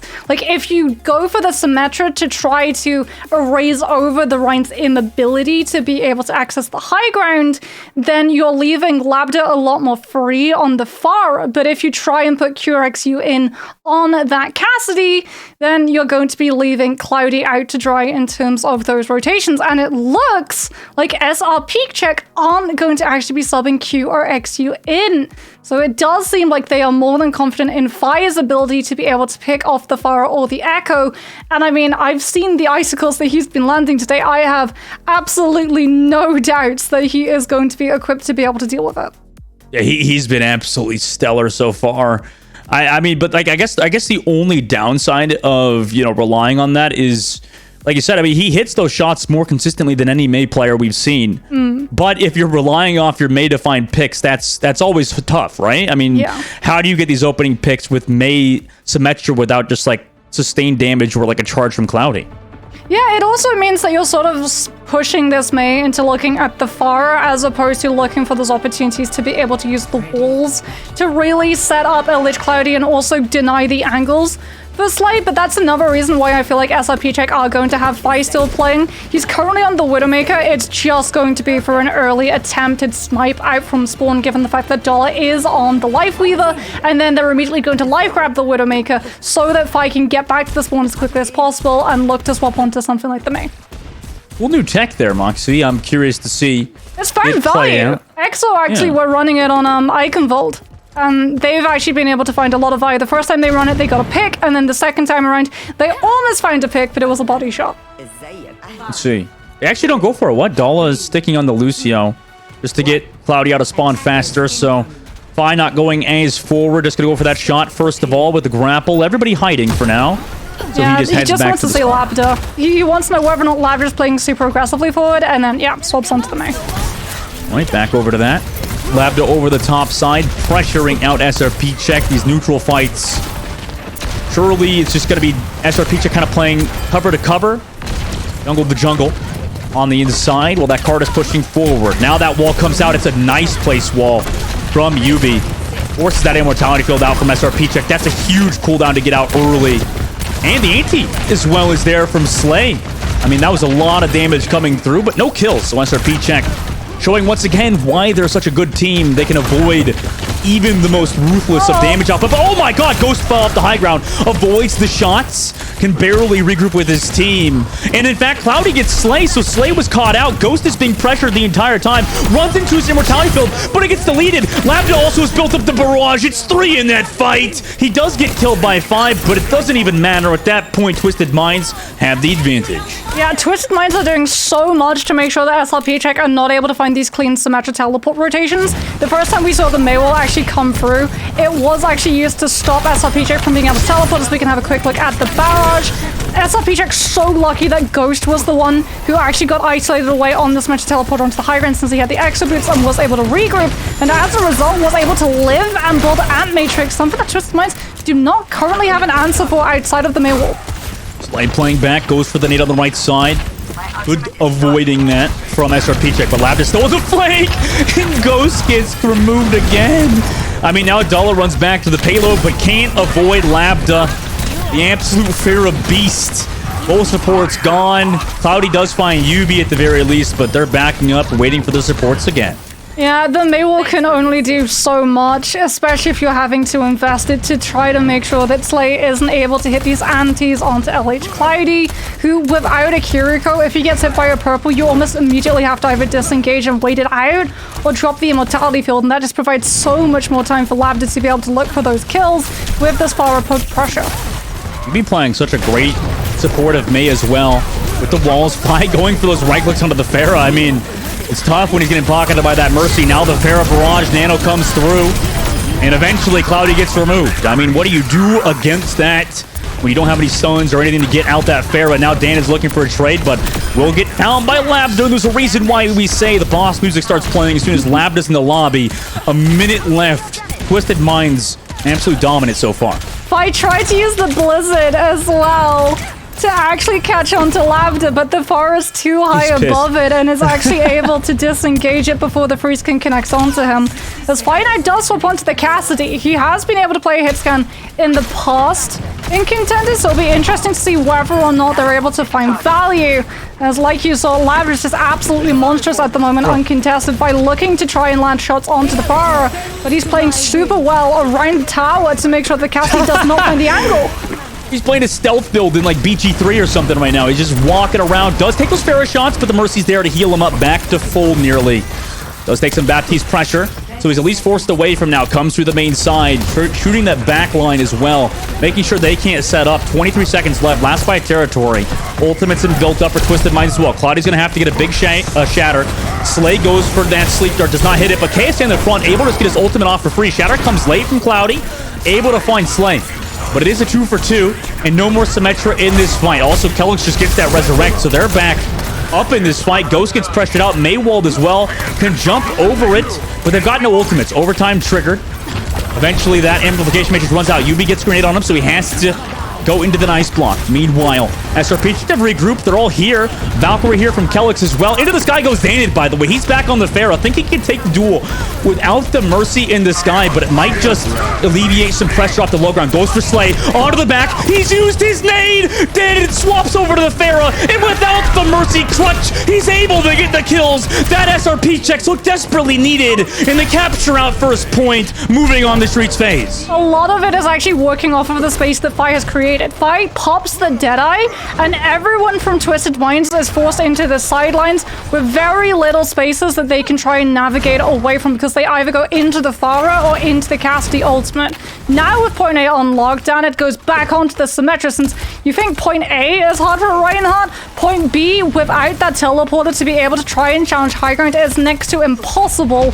As again, the pharmacy comes into play. Labda has the barrage. Slay so close to the nano boost to give the damage reduction. The Spy tries to close up the distance and wants to land the hinder, but he's going straight for the Ana. He doesn't want to let them have the nano. Yeah, he gets taken out in the sky by KSA there as well. Danny got picked early by Labda. over the top. 1 minute and 40 seconds left so far. The pressure is mounting on SrPeakCheck as they respawn. Oh, he tried to find those shots onto Slay to deny the nano, but unfortunately all that ended up doing was giving way too much room to Labda, and as a result, Twisted Minds didn't have to commit either of the ultimates, as around the rooftop, Labda is just going to play every single time he takes any poke pressure. He can use these rooftops to slide down so that he can be healed right back up to full of mercy and still have shift on cooldown. You got the Nano Pocket in main too. That Nano Barrage play still available. Cart pushing a bit here as well. Shatter comes through from Cloudy. Does not connect this time. KSA's shield looked like he blocked it, or the positioning was not in their favor at all. KSA takes a bit of pressure. Now has to deal with Ghost. Barrage comes through from Labda in the bank side with no nano as well, but the res is immediately there from Kellic, so it might have gotten enough with that one kill onto Cloudy. Fi also takes a headshot from Yubi. Has to play safe though, but Labda able to get that kill. 40 seconds left now. Final fight territory for SrPeakCheck. Yeah, Yubi with the Maywall guarantees that Kelix is able to find the revive onto Labda, and once again, SrPeakCheck are going to take so much pressure from the spam on these engagements coming through from the far. Slay still sitting, by the way, on the nano boost. His final fight territory is here. Fi will have the Deadeye to try and zone the far away. Amplification Matrix invest early to try to force Twisted Minds off of the high ground onto the low, where they're going to be susceptible to the Rhine rush. But Twisted Minds just dropped the blizzard and zone it away. And what a sleep. And nade too from Slay. Just gives Labda a free kill with the nano. High noon with the beat drop is here, but I mean, there's just far too much damage happening on Defy right now. Has that pressure. Ghost is healing him. Dala, Cloudy combined for 2, though that might result in something. Still has that Baptiste pressure from Ghost as well. Labda drops down below, still has that Mercy pocket. Labda drops back towards that payload, does not have any tank to support them, but Kellic just dodging back and forth, abusing Mercy mechanics back and forth. Labda goes through the sky. Symmetra Wall is here. He's still alive as well. They're trying to touch continuously, but Cloudy is the one to play anti-air with that Fire Strike into the sky. Kellic no longer has a place to go into the air as well. Kellic, or KSA, towards the payload will get found by Cloudy as well. And in overtime once again, last second, SrPeakCheck close out on Twisted Minds to bring us into third phase. They've done what they needed to, which is make it to point C. This is where the Pharah is going to struggle the most. There is a ceiling that immediately hinders the Pharah's movement and space that you have to be able to work around and hide from the poke coming through from Fi on the Cassidy, looking to take you out before these fights start. Aim Matrix available from Ghost. You see Cloudy was maybe patiently waiting for a Fire Strike play here on the inside angle. Sees they're coming from the top left. May walls him off for now, but Cloudy can just hold the shield up. Not a lot of pressure on the inside. Goes for the shatter immediately. Sleep Dart tried to cancel it, but unfortunately it was too fast. However, it's just a trade 1-for-1. Also, Ant Matrix was used for the Valkyrie of Kellic. So both teams kind of taking this. A lot of room committed here. KSA, oh my god, almost gets charged from Cloudy. Narrowly avoids it though, dodges the charge. Still getting pocket on the front line as well. Gets the nade. I mean, too much healing for him at the moment. Cloudy goes for the charge on the backside. But Labda, meanwhile, with the pressure from his main tank, it went down to Ghost. Standard also found Slay. Labda now drops the Barrage in desperation mode. KSA is here to follow it up. It might be enough, but Fi! Oh my god, gets the team kill with the follow-up. 3 in that fight. 16 seconds left. There's 5% to the Deadeye. He rolls onto the high ground to be able to have full advantage of it. So if Twisted Minds try and walk onto it, they're going to go straight into the Deadeye to zone them off the payload. As a result, KSA is on the Diva to defense Matrix it. He does have some heals here coming back in a second. Symmetra Wall, like you mentioned, everybody's here. Cloudy goes for the charge, does not find the kill. They're also on a completely different composition, so Twisted Minds are in a bit disarray. Cloudy finds Zuby, who dropped out the Blizzard, but they have the beat to sustain through it. Now you have the Moira, who's hindered on the backside. Slay goes down. KSA is able to find Cloudy, but it might be too little too late. In overtime, like anime protagonists, they're about to capture out on Twisted Minds, the big bad. Labda goes down on the payload as well, and the big boss is taken out. SrPeakCheck in overtime, capture out on Dorado. You're right, it is very much a protagonist anime arc, because SrPeakCheck teleport the Deadeye past Yubi zoning Blizzard on the payload to be able to collapse in on the Moira on the backline. Yes, the Deadeye doesn't pick up the kill, but the teleporter puts Fi into a position where he can take the Moira out, and then once he's ready to turn his attention onto the fight on the payload, the Blizzard's already burnt out. And this moment here, because LH Cloudy is able to move up, and with the shatter, yes, he gets swept out of it, but we even see SrPeakCheck commit Amplification Matrix and Shatter, 2 ultimates to guarantee that the payload moves past Bridge, so that Fi has that full angle onto Twisted Minds as they walk out of spawn. So if the Pharah wants to come back into the fight, you always have to invest your first shift into getting into the sky, into a place where there is absolutely no object, no wall, no building to be able to line of sight the pressure as you boost into an engagement. Twisted Minds on their offensive side, maybe didn't expect that, Moxie. Now, they're playing that Pharah alongside the Mei again, but, with SrPeakCheck fully capturing out Dorado, I doubt that was in their game plans. On an absolute knife's edge, we have to be honest, free overtimes coming through from SrPeakCheck, but it really goes to show that this team, their mental fortitude, the IGLing is really absolutely insane. They may be playing what a lot of people see as a meme comp, but they are not playing it in any form as a meme comp. They are here to win. As Labda is again going to be running out on the Pharah, Fi starting off on the Mei, however, so no Cassidy. It's going to be up to the Mei Icicles and Ghost with his primary to try and keep the Pharah down. And they found Slay. I mean, just a bit too far forward there. Gets caught out as well. Labda will find Ghost at the very least on the backside, so that's a lot of sustained down now for the likes of SrPeakCheck, who just looked to fight on this payload again. Yeah, but they traded Ghost. And that's honestly a trade that Twisted Mind's more than happy to take, considering they have the faster respawn. Literally, you walk a meter and Slayer's right back into the fight, as opposed to Ghost. And yeah, they're just playing aggressive. SrPeakCheck having to stall out this cart for as long as possible. Yeah, this is the whole game plan of SrPeakCheck, at least in previous patches, just to always run towards this payload, get time off the clock. But, more often than not, SrPeakCheck wins these fights after a minute is off the clock for Twisted Minds. The one good thing, however, that Slay going down early in that fight has meant that the Nano Boost and the Barrage are out of tempo with each other, which would work for other teams. However, we know that Twisted Minds, they like to use Nano engagement on Pharah without relying on the Barrage and the damage reduction necessary to make sure that the Barrage survives, considering SrPeakCheck don't have that hit scan to be able to take the Pharah instantly out. You don't need the damage reduction for the Barrage to still find value. Limited is sitting above. Danny taking some poke pressure. TP's away for now. Nano Boost is about ready.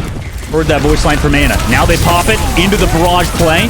One down. Could they find more? Not necessarily off of Labda, but KSA able to get those kills. 2 minutes now on the clock. Twisted Minds win this fight.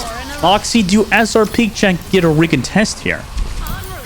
They do have the Symmetra teleport if they want to try, but again, you can see Twisted Minds just moving into position, making sure that they're continuing to apply this pressure as they teleport onto the high ground, immediately dropping in. UB forced to use the Blizzard as Party brings in the Shadow. Hey, Ghost has found Laptop, but there we go. That Blizzard, like you said, getting big value. Both Danny and Cloudy fall in this fight. Even though Ghost found the Pharaoh earlier, that's what happens. You just take out one. The heads of the three-handed Hydra. There's still more to deal with. Twisted Minds regroup on this payload. Less than a meter left to go, and they're just going to push it in. SrPeakCheck had to back up there, got booped away. And with that ultimate pop, Twisted Minds claimed this objective. First point now 4 minutes going into Streets phase. That recontest, however, from SrPeakCheck forced Twisted Minds into using every single ultimate they had available. The problem, however, is that without a hit scan, Twisted Minds with the pharmacy, they are literally just going to win neutral every single time. So Fi now goes on to the Cassidy, understands that they need to have the hit scan to put a stop to Labda, but off of the damage that Labda is able to do in that recontest fight, he's already got another barrage built up. Yeah, he's playing over the top side as well. Cloudy goes for that early charge towards the museum side. He does have some support with him as well. Ghost into the sky towards Labda, looking for him as well. Zuby is there to pressure him off the high ground. Barrage now available with the nanos from Labda. We've seen this on point A. Does it happen again? Now on to Dala with that nano. Drops the barrage at the corner. Doesn't find the kills. In fact, it's completely negated from SrPeakCheck. Perfect positioning from them. Kelix does get the resurrect off, but his team is totally removed. Even with the Valkyrie, they may not have enough pressure here. SrPeakCheck are putting it on Twisted Minds at the moment. They're going back to the spawn with no ultimates. Labda is not going to be happy about that one. Find the cover that he's able to take. Oh My goodness. Because he needs that cover, right? LH Cloudy is nowhere in sight. It's why we see the Pharah go for the play. He understands there is no Reinhardt shield that he has to break out first, so he doesn't have to worry about the damage instantly converting into a kill. So what does Fi do? He positions himself around Pillar. And yes, Barash has splash damage, but because of the splash damage, Lambda actually can't commit to trying to land the damage around the Pillar onto the Cassidy behind it, because if he does, all of that damage gets reflected right back at him. So he has to instead turn around and try to deal with Danid and the payload. And unfortunately, Danid also has a wall to be able to hide behind. And as a result, just primes up the Symmetra and just pops the Pharah in the immobile state of the ultimate. You know what's funny there? I hate to bring it up, Moxie. I know that this is like a big taboo. Don't do this. But, you know, it's so funny that KSA typed, you know, because they had to get a pause there. He's like, I lagged mid-fight, bro. And that was the reason for the pause, supposedly. But Lambda was the one to close his game for some reason. What the heck? Bro, maybe Lambda lagged too.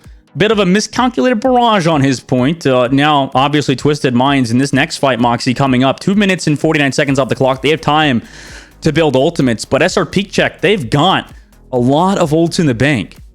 I mean, if you do lose a player to disconnect, silver lining, it's the player who just used their ultimate. So at least it's not going to take away the options that you had available. Moxie, this is like, I don't remember who it was, but I think there was like an NFL player that like, okay, I hate to say this, it's a little gross, but the guy like, I think he like either, you know, he had an accident, right, in his pants. So he faked like he broke a leg or something and got wheelchaired off. That was like the Lambda moment. Lambda's like, oh, I lagged, bro. Let me restart my game because he got a really bad barrage play off, you know? It's like a little similar, right?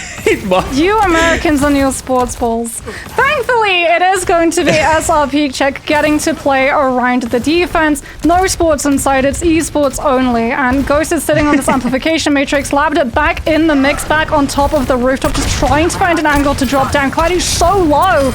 Will be able to back up to the rest of his team without going down, and brings the Shatter in as well to try to play off of Twisted Minds, thinking the Rhine was collapsible onto. He does save Yubi, though, with a nice concussion mine, but Dahl is still there to find KSA after the charge. Then Ghost with some perfect tracking gets the ferret in the sky, and maybe an ill-advised blizzard from Yubi there results in them wasting that ultimate. KSA off of the Ramatra, now on to the Diva. 2 minutes for them to try to break the defense that SrPeakCheck have, but it's the exact same sort of scenario that we saw in Eichenwald, right? A choke is now in play. Twisted Minds aren't really able to walk into this Reinhardt fully set up with the Baptiste healing him. That's why KSA is going to the Diva to have the mobility to be able to break through from choke and provide more pressure on these different angles so that Cloudy has less to target down. Lambda gets the nano boost, now walks into the backside 5. It's gonna be hard to live. Immortality Field was there. He stays alive for a bit longer, tries to run towards the Symmetra wall, but unfortunately falls. Ghost as well will get tracked down by Lambda. The rest of SrPeakCheck regroup around the payload just to die on it. Maybe slow up the time bank here as we have 1 minute and 13 seconds left. For Twisted Minds. Cloudy finds a stagger on a Slay too. That's hilarious. Yeah, Perez. They should be able to get Slay back into the mix. There it is. Something else to note as well is that when Lambda went for that play with a nano boost, KSA having moved onto the Diva actually uses the boosters to be able to directly defense Matrix behind the Pharah, because he understands Lambda is closing up the distance. He's going for those drops. That puts himself into line of fire of the Cassidy to be able to land things like the hinder onto him. And if the Pharah gets hindered, that is a death sentence. So really good usage of the defense matrix to be able to better elevate your win condition in a fight that Twisted Minds needed to win. They have 1 minute left now, and SrPeakCheck still have ultimates to be able to zone Twisted Minds out of even more time. Yeah, I mean, this is going to be a good fight. Back and forth. TP to the top left. They want to get some space over Twisted Minds, who are just playing back. Letting the Sphera play safe until the barrage now comes through. Immortality Field keeps Cloudy alive, but no, the ET eventually will get him out of the lobby. Here comes the high noon from Fi. Takes the TP back. Unfortunately, just a double back and forth. No kills to be found. Waiting for Cloud to get back from spawn. Now Lambda goes for the engage with KSA. But Ghost with the Ant Matrix from an off angle is there with the peel. KSA drops the Diva Bomb as well. It does not find the kills. Danid also finds Slay off the back. Surely Lambda's going to look for this backline, but it's Yubi on the Tracer. Eventually finds Danid. Down to 40 HP though, needs some heals desperately. The rest of the team come back to support him. 5 seconds left, no Danid in this fight. Cloudy, though, still has the Shatter ready to go. Dala as well, sitting with that B drop. Pulse Bomb goes, and it connects on a Cloudy. So they just outlive it. Shatter comes through, only connects on a KSA, but he's got no Diva Bomb. So he's out of the Mech and Baby Diva form. B drop just to secure things. No ultimates for Twisted Minds now. SrPeakCheck looking to close out on the champions in map number 2. The map that Twisted Minds wanted. And SrPeakCheck take it handedly. Dorado goes in their favor. Now they're up 2-1 in this series. I knew we'd be talking about Fight. I knew we'd be talking about Cloudy and singing the praises of Danet with these Symmetra teleports, but Ghost has just been standing out to me at the moment, Dustin.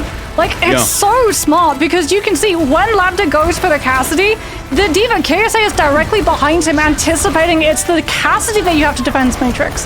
And you got it perfectly.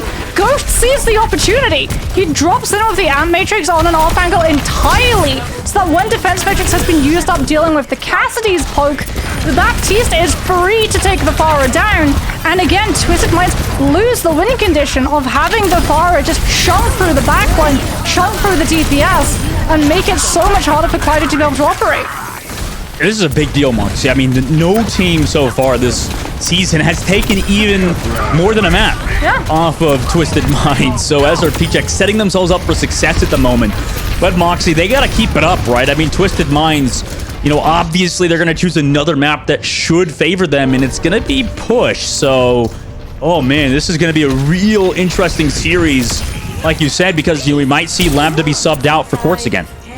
Oh, it's going to be so interesting because honestly, the way that we're going to see these two teams operate, they're so different from each other. The maps that they want to put on the board are so different to what the other one wants to play. The Reinhardt doesn't want to play on high ground focused maps where the Pharah is going to get a lot of value because KSA is just going to go ramp. And as a result, if we do see Cloudy on this Reinhardt trying to deal with a Pharah at the same time, well, you saw it just there in the replay. He could only hold his shield up for the Pharah, and that instantly puts him into a position where he's not able to move and allows the Ramatra to go into the Nemesis form and pummel into his side. And even if the shield is facing the Ram, the pummel just cleaves directly through it. So the Ram with the Pharah focus always wins against the Reinhardt. But if SrPeakCheck are in control of the series, they're going to take it somewhere where the Pharah is going to struggle.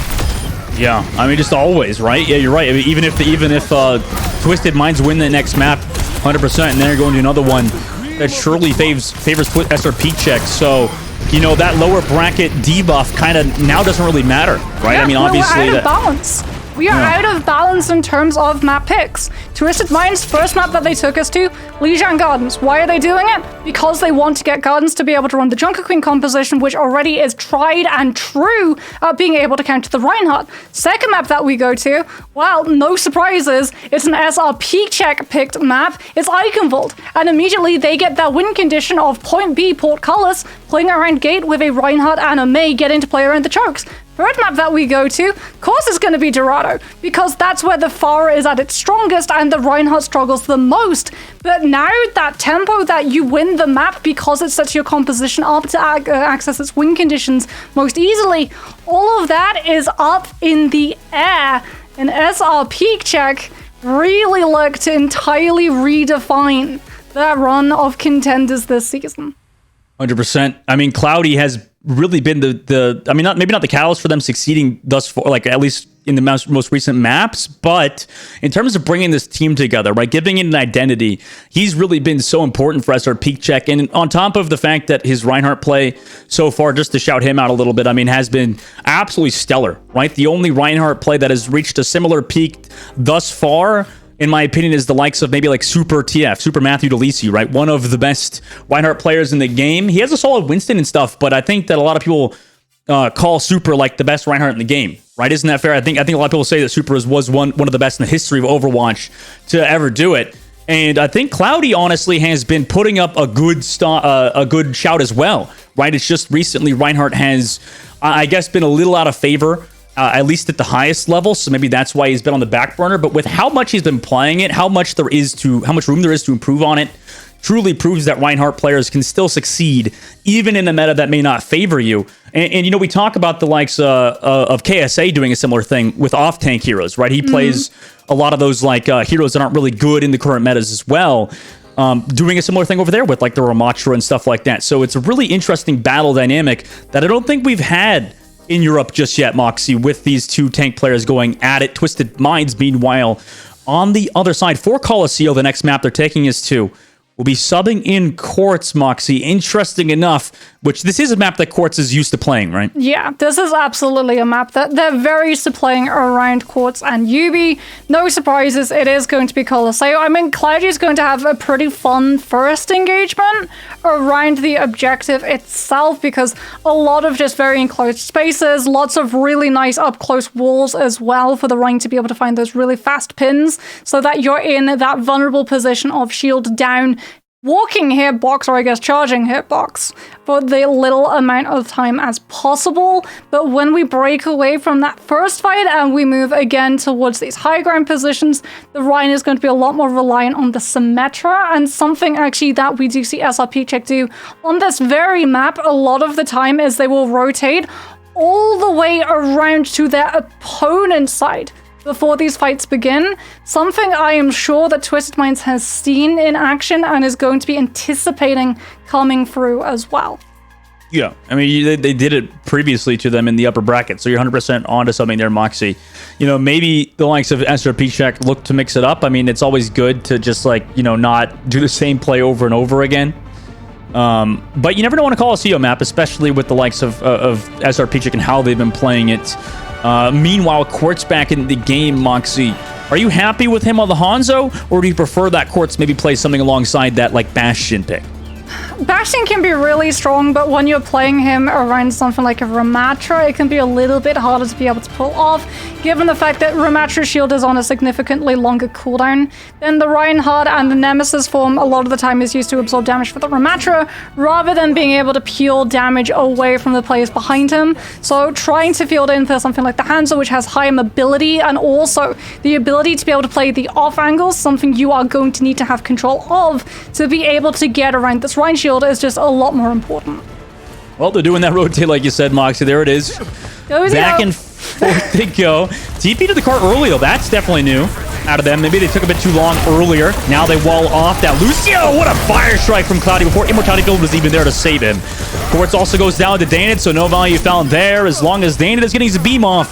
SrPeakCheck will be in the advantage in Moxie. We've seen this before in the last series. Once SrPeakCheck have control of the robot, they don't give you any breathing room. Nope, and already they're moving into position to be able to try and do just that. That's another reason why we are going to see Quartz on the Hanzo. Having that one-shot potential if Cloudy plays too aggressive with those fire strikes is going to be something that gives SrPeakCheck a little bit more pause for thought in terms of how aggressive they get to play. But that's a very early vortex as Cloudy does get actually pulled away from his team as SrPeakCheck have to rotate around the wall and throw in the lamp to keep the Rhine up. Yeah, but so does Slay. So it's lamp for lamp. Ghost goes aggressive on a Slay, takes the duel. No regenerative burst, but the Lucio comes through. Eventually, Ghost and Cloudy get found. The peel was there to Slay to keep him alive, and the robot is in control of Twisted Minds after 45 meters from SrPeakCheck. So you have to remember as well, Hanzo over the Symmetra at the start of these fights, if both Baptistes use Immortality Field at roughly the same time, not only does KSA have more self-sustainability to be able to outlast LH Cloudy, but Quartz, as long as Danid doesn't start a fight fully charged up, has more burst potential. Twisted Minds will always be able to win in terms of brute strength at the start of these engagements. There's the Ant Matrix, forces out the wall and shield from KSA on the inside angle. They're trying to break that shield to Cloudy, but Slay finds Danid off the back, who just dropped that Symmetra wall. A lot of ultimate committed for SrPeakCheck. They have to win this fight, but it's perfect ultimate usage from Twisted Minds to sustain through SrPeakCheck Shatter, Amplification Matrix, and Sim Wall. Twisted Minds look to take the lead here. Dragon Strike already invested, however, to try to just split the focus from the remnants of LH Cloudy's Shatter Impact. Fire sitting on a Blizzard, Yubi approaching a counter Blizzard of their own. Fire has the decision, do you use Blizzard to try and aggressively get into position so that LH Cloudy and Danid can get to work, or do you save it to zone out the Annihilation? Oh, what a charge from Cloudy. Gets in perfect position to stop Twisted Minds, but the May ultimate is here. The Blizzard freezes him after going for that. Slay's able to find Danid. Immortality Field used. It's perfectly countered by the Blizzard from UB, and they just wrap up on SrPeakCheck. and take the advantage at 47 meters. Twisted Mind's taking full advantage of the aggressive way that Cloudy likes to use those line charges. If he still had the charge on cooldown, he would have been able to charge out of Yubi's Blizzard, but as a result, he doesn't have it and doesn't get to. Fi still holds onto a Blizzard of their own, however, so SrPeakCheck can look to fast re-engage on the objective so that Twisted Minds don't get the free push. You do get KSA, but the beat drop keeps him alive for now. However, Danid's damage is too much to deal with. KSA will get found. Ant Matrix and Dragon Strike committed as well, but they only get Danid off of it. Danid's able to find Slay before he goes down. Dala flying up towards the top is just so evasive. Quartz is able to get just one kill in that fight. SrPeakCheck regroup around this robot as finally they get a team fight win. KSA still holding on to Annihilation. Cloudy will be able to come in with the Shatter to be able to make sure that the Ramattra doesn't get to just run straight into the team. But it's the support ultimates. SrPeakCheck having both of them up. Twisted Minds having neither. Having committed both in the last fight. That's really going to swing things in favor of SrPeakCheck when it does come down to sustainability. In the neutral, the Ramattra wins. But with those ultimate advantages for SrPeakCheck, Twisted Minds have to bait them out first. Absolutely back and forth between these two teams at the moment. Twisted Minds on the bridge. Get the spam off. SrPeakCheck playing back. Understanding it's a very hard fight to win because of the positioning that Twisted Minds have without a good Symmetra teleporter, or at least one that's not expected. Now they go for the Symmetra TP, dive onto Quartz, but it is broken. However, they're super close to each other, so they don't really need to take that TP to regroup around this robot and try to move towards that checkpoint. Symmetra wall used to keep everybody alive around Danny. Danny gets poked down half. Cloudy comes from the top left flank. They were well aware of it, though, as Cloudy wants to get the Shatter up. Does get it! It's 2 on the top side. KSA will fall. Too much damage to deal with. Blizzard from Yubi is there, but he gets deleted during it, and Ghost gets the beat drop on the back, so he gets to stay alive as well. Kellic surely won't be found here. Slay just desperately trying to find some sort of damage or a kill on the back side. He doesn't, and SrPeakCheck claim this objective and get the checkpoint, Moxie. Oh, and they're able to stagger out kills onto Slay and Quartz as well. KSA still coming through with the Annihilation, but Quartz is able to pick up Ghost at the very beginning with the Sonic. And as a result, SrPeakCheck just have to look for the disengagement. They're going to try and stall with fire on them. They just buying them as much time as possible so Twisted Minds don't get the free push and start to even up the distance. That's such a huge pick coming through from Quartz. It's why they nerfed the character, Moxie. I mean, it's just ridiculous what good Hanzo players can do. You know, now we're going to the neutral fight in the middle of the map. This makes the Blizzard a lot more dangerous, though. If you're fighting out in the open, there's so much more space to be able to run around it. But they see that Cloudy is alone. They wall him up so the Symmetra can't teleport him out and send the Dragon Strike in to keep him cornered up there. And without a tank, SrPeakCheck yet again are forced to go for stall tactics. As a result of that one pick, Twisted Minds yet again get to widen out the fight space, and that Blizzard becomes absolutely not a threat anywhere near as much as it was when we were playing in the close-up and personal. And that checkpoint is received, so both teams have made it there in this fight. Slay also with the Ant Matrix finds Danid for free, basically. I mean, the opening pick from him is huge. Now the advantage... Where are you going? In terms of meters, will be here. Fi, where is he in? Is he trying to set up on a flank or something on the back left? He's met. What? No, he sees the Baptiste on the backside. Just runs past him. Didn't even see Slay. What? Fi could have easily probably killed Slay there. He was 1 HP anyway. The Immortality Field was used. Comes around the backside. Ultimate committed by KSA. Blizzard is here as well from Fi, but unfortunately no kills just yet from it. In fact, it's all going in favor of Twisted Minds. Ant Matrix committed by Ghost trying to get KSA, but he's going into that pummel form. It's so hard to stay alive. Dana gets stagger killed as well. It's 3 versus 2 now with just supports here. Surely they get forced away as Twisted Minds have the advantage with 3 minutes left. This is such a back and forth matchup. Twisted Minds look to regroup and just back up. Yeah, they're going to have to wait as SrPeakCheck Fi just going back towards that spawn to swap back on. No doubt onto the Mei, having gone onto the Tracer just to try and regroup around the objective a little bit faster so SrPeakCheck had numbers.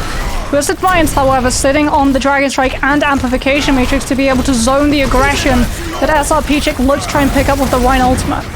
Yeah, surely Cloudy is aware whenever he drops that Shadow, then comes that Dragon Strike to disrupt him. Wall here on the back side. They just use it to push forward. SrPeakCheck taking advantage of the space given by Twisted Minds. But that is one ultimate used with not really a lot of value besides maybe a little positioning. Still on a neutral game here on the low ground.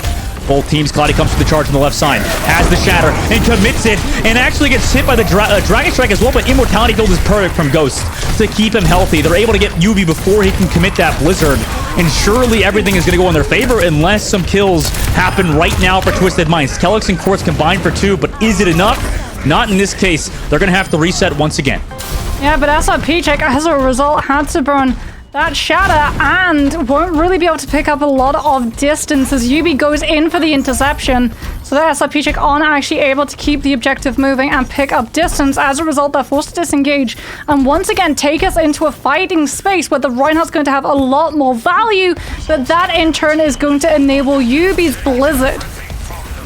Both Blizzards available. Ghost and Dala, though, have support ultimates, whereas Twisted Mind still building up to theirs. Slay surely will build his. UB just tosses out to Blizzard, but it is zoned away. However, Cloudy is a little far away from his team. Ant Matrix committed by Twisted Minds is there.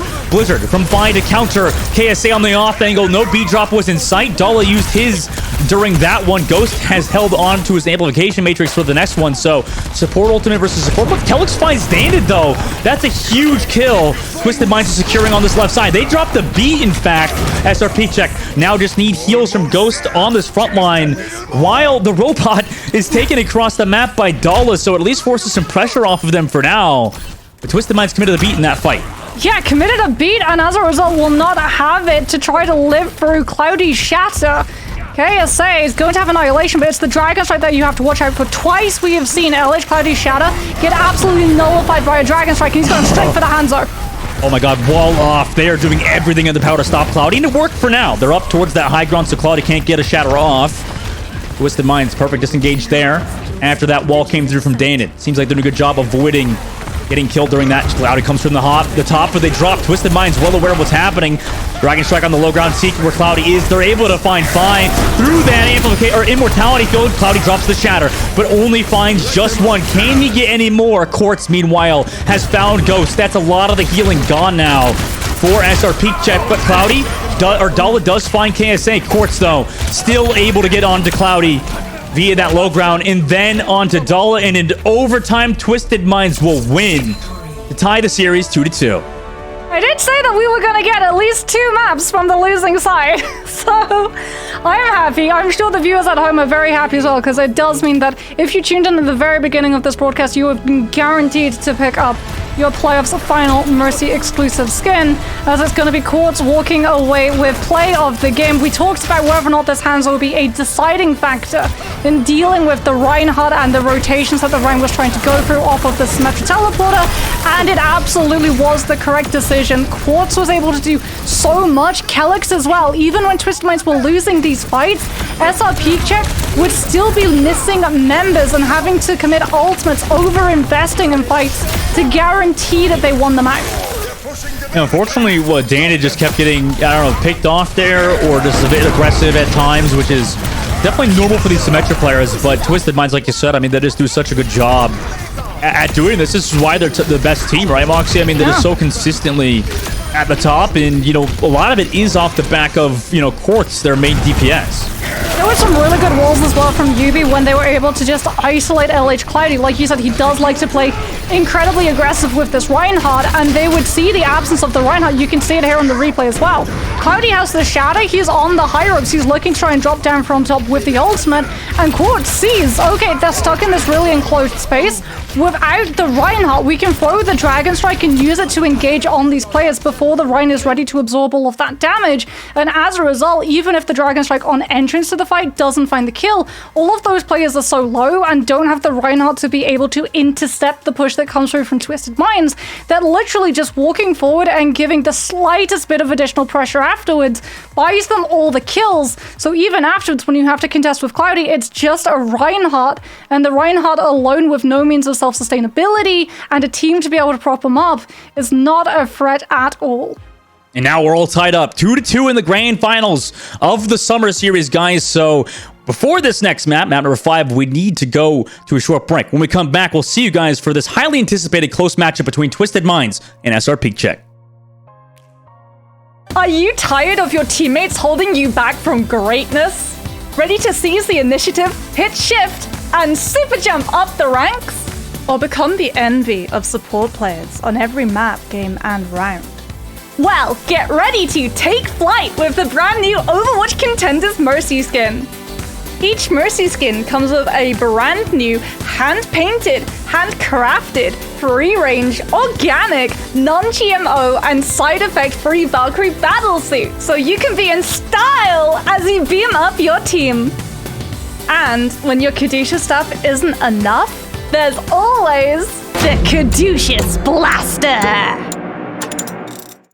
In order to earn your wings, connect your Battle.net account to Twitch and tune in during the Overwatch Contenders Finals on August 29th and 30th to claim your exclusive Contenders Mercy skin. So, what are you waiting for? Suit up and join the fight in your Overwatch Contenders Mercy skin.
Welcome back, everybody. It's Grand Finals time, and we're mid-series right now between Twisted Minds and SrPeakCheck. The series has been so dang close. It's 2-2 at the moment, with the likes of Twisted Minds taking Coliseum. So the next map we go to is going to be on SrPeakCheck to pick. And you talked about it earlier, Moxie. Maybe things are back in the favor of the side of SrPeakCheck because they get to choose what map we go to. Yeah, this is where I think we're really going to see the consequences of SrPeakCheck being able to walk away with Dorado. And as a result, SrPeakCheck, having lost that push map, now get to pick the control map, and no surprises, they're going to be taking us to Antarctic Peninsula. This Reinhardt composition definitely is going to struggle potentially against things like a Pharah or an Echo if we do see places like sub-level, but they've already shown that they've been able to handle the threats of those and still come out on top. Yeah, this has been a very good map for them in general, and you know, Twisted Minds may have decided against some strategies specifically on control as well. You know, maybe mixing things up. Obviously, Lejeune Tower worked out for them. That first control map went in their favor, although it was close at the end of the day. It was just too much pressure on the likes of SrPeakCheck on control, but obviously, like I said, Antarctic Peninsula is a great map for SrPeakCheck. They're so good with the aggressive plays. I mean, what is the only downside of SrPeakCheck so far on these control maps? How did they even lose that first one? I mean, I know it's so long ago. It's a hard callback because it was like 3 maps ago, obviously. But leading into this control map, obviously a lot of what happened in that first one really matters. Yeah, I mean, it was the Junker Queen composition. It really was. It unfortunately punishes a lot of the aggressive plays that Reinhardt wants to take, because you try and move forward a single step and immediately the Junker Queen is just in your face with the carnage, with the knife, with the shout and the sustainability. So you get to rubber band back in and out of all of those fights. And with the Jagged Blade getting to pick a lot of those players out of position, well, we already see the Reinhardt composition. It requires so many players to be alive to keep the Rhine standing. When you start to pick it apart, the Rhine just absolutely suffers for it. The good news, however, is that Junker Queen, not the greatest pick for Antarctic Peninsula. More than likely, we're going to see KSA try to come out on the Ramatra, which is something that the Reinhardt has already been able to triumph over. Yeah, that's a good point. I think going into this map, obviously they got to feel good going against KSA's Ramatra, but you know, KSA has shown some adaptability too, right, Moxie? I mean, been able to swap off the Ramatra onto the Junker Queen if necessary, or really anything else.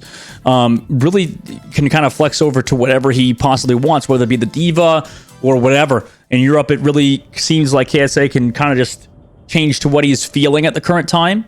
But obviously, with their team, they're so good at, well, as with UB on the Mei walls, and then Quartz as well, you know, whatever DPS he opts to play, sometimes that Symmetra or the Hanzo, it's been working out for them as the series goes on. Yeah, I mean, we're going to be treated to an absolute showdown of the best Meis in EMEA at the moment. Fai and Yubi, both of these Meis looking to use these walls and really be a pain in the neck of the other team. Fai's walls might actually have been a big instigating factor in why we see Twisted Minds not running Pharah at the moment, because if they run the Pharah with the Mercy Pocket, they have to run Slay on the Ana. And the last time these two teams butted heads on this map, Fai's walls just made Slay's life an absolute nightmare. He could never find line of sight onto KSA, even with KSA having to swap onto a Diva to be able to boost into position for the Ana to see past them. SrPeakCheck walked to the outside of the objective for now. Twisted Minds, meanwhile, play slow around the pillars. Point not unlocking just yet. We see this a lot of times from SrPeakCheck. They wait for that point to unlock and then go into pressure it. Now they walk towards Twisted Minds. KSA drops the shield. Also Disruptor shot to slow Cloudy down as Quartz is on that Soj. Earlier, KSA drops towards that point. Forces the Immortality field. Surely wants his own in just a second, in which he does, but Danon gets that first kill with a TP. Aggressive play from him to get out Sojourn early on. Gives them that objective and the first fight win. First TP as well was a bait from SrPeakCheck. Danon, we heard from him in the interview, he said when he uses that Symmetra teleporter, all of these teams that they go up against, they've been conditioned into taking the teleporter down as quickly as possible, and it allows Cloudy to be able to close up the distance and put that pressure onto Twisted Minds, who now swap onto the Junker Queen composition that we saw on Control the last time these two teams played each other in the series. Quartz swapping onto the Bastion to be able to try and shred through the Reinhardt's defenses as well as the Mei wall, but you're now playing into a setup Rhine composition. You have to be able to collapse in with the Symmetra teleporter to instantly ease up the distance. Oh, it's a fast one, but Cloudy comes through with the charge, and goodbye KSA. Off the map you go. I mean, he's so accurate with the charges. Very fast team fight win for them off of the Symmetra wall. And here's the thing, when Yubi uses the Symmetra teleporter, a lot of the time it's not actually going to be a bait, because the only way that KSA is going to be able to get into these fights without having to burn through that Junker Queen track too early on is going to be off of the back of the Symmetra teleporter, as opposed to the Reinhardt, who has both the Mei wall to be able to cover himself and his own shield to give him a little bit of leeway. And as a result, Cloudy is able to time predict charge onto the Junker Queen and deprive her position for the rest of Twisted Minds' team, as yet again we're going to see Yubi just pressuring the Symmetra teleporter being thrown, and this time they are going to get in safely. Yeah, but they're not as good with it as SrPeakCheck, because that was the same play they just did, Moxie. TP to the point, used Ant Matrix there. It's looking a little unclean. So they did confess that they've only been running this Symmetra composition for 2 days yesterday. So that's a total of 3 days now. And as a result, they probably don't actually have all of these Symmetra teleport locations as rehearsed as SrPeakCheck. And like you saw, they've only really got one wave entry. And without the Symmetra teleporter, it's a choke and the exact same story as Icon Vault. And no one can get past and touch. I mean, Kellogg just had to touch with beat there. This is like playing Winston Dive for your first time. Like, it's like you can't. This is against SrPeakCheck. Like, they've been playing this composition the entire year, and you're just like, sure, let's just run Symmetra. And like, they need it on the recontest. It's so hard, right? Yeah. I mean, It's like you said, it's so well rehearsed from SrPeakCheck, and obviously Twisted Mind's not as practiced on this comp. The Junker thrives on denying space when she's already holding on to it. And as a result, when you're trying to push through these chokes, you don't have the natural cover to be able to hold your ground, wait for the Reinhardt to show up, and then swing a Carnage or a Jagged Blade and fish someone out of position. Instead, it's up to you to make that first play, and SrPeakCheck play really smartly, no one exposing themselves so they don't get ripped through from Quartz early on, as Twisted Minds this time start off with the Junker Queen, trying to go for the high ground angle, but SrPeakCheck are able to cut them off and take the inside angle so the Junker Queen doesn't get to block the space off for the comp. Twisted Minds tried to look to be the Symmetra on the left side, thinking they had somebody out of place. Fi is the one that is engaged on, forced to use the Ice Block. Jagged Blade again connects into the Rhine Quartz off of the pressure from KSA and his team, able to find Fi, but Cloudy trades back for the charge onto Yubi.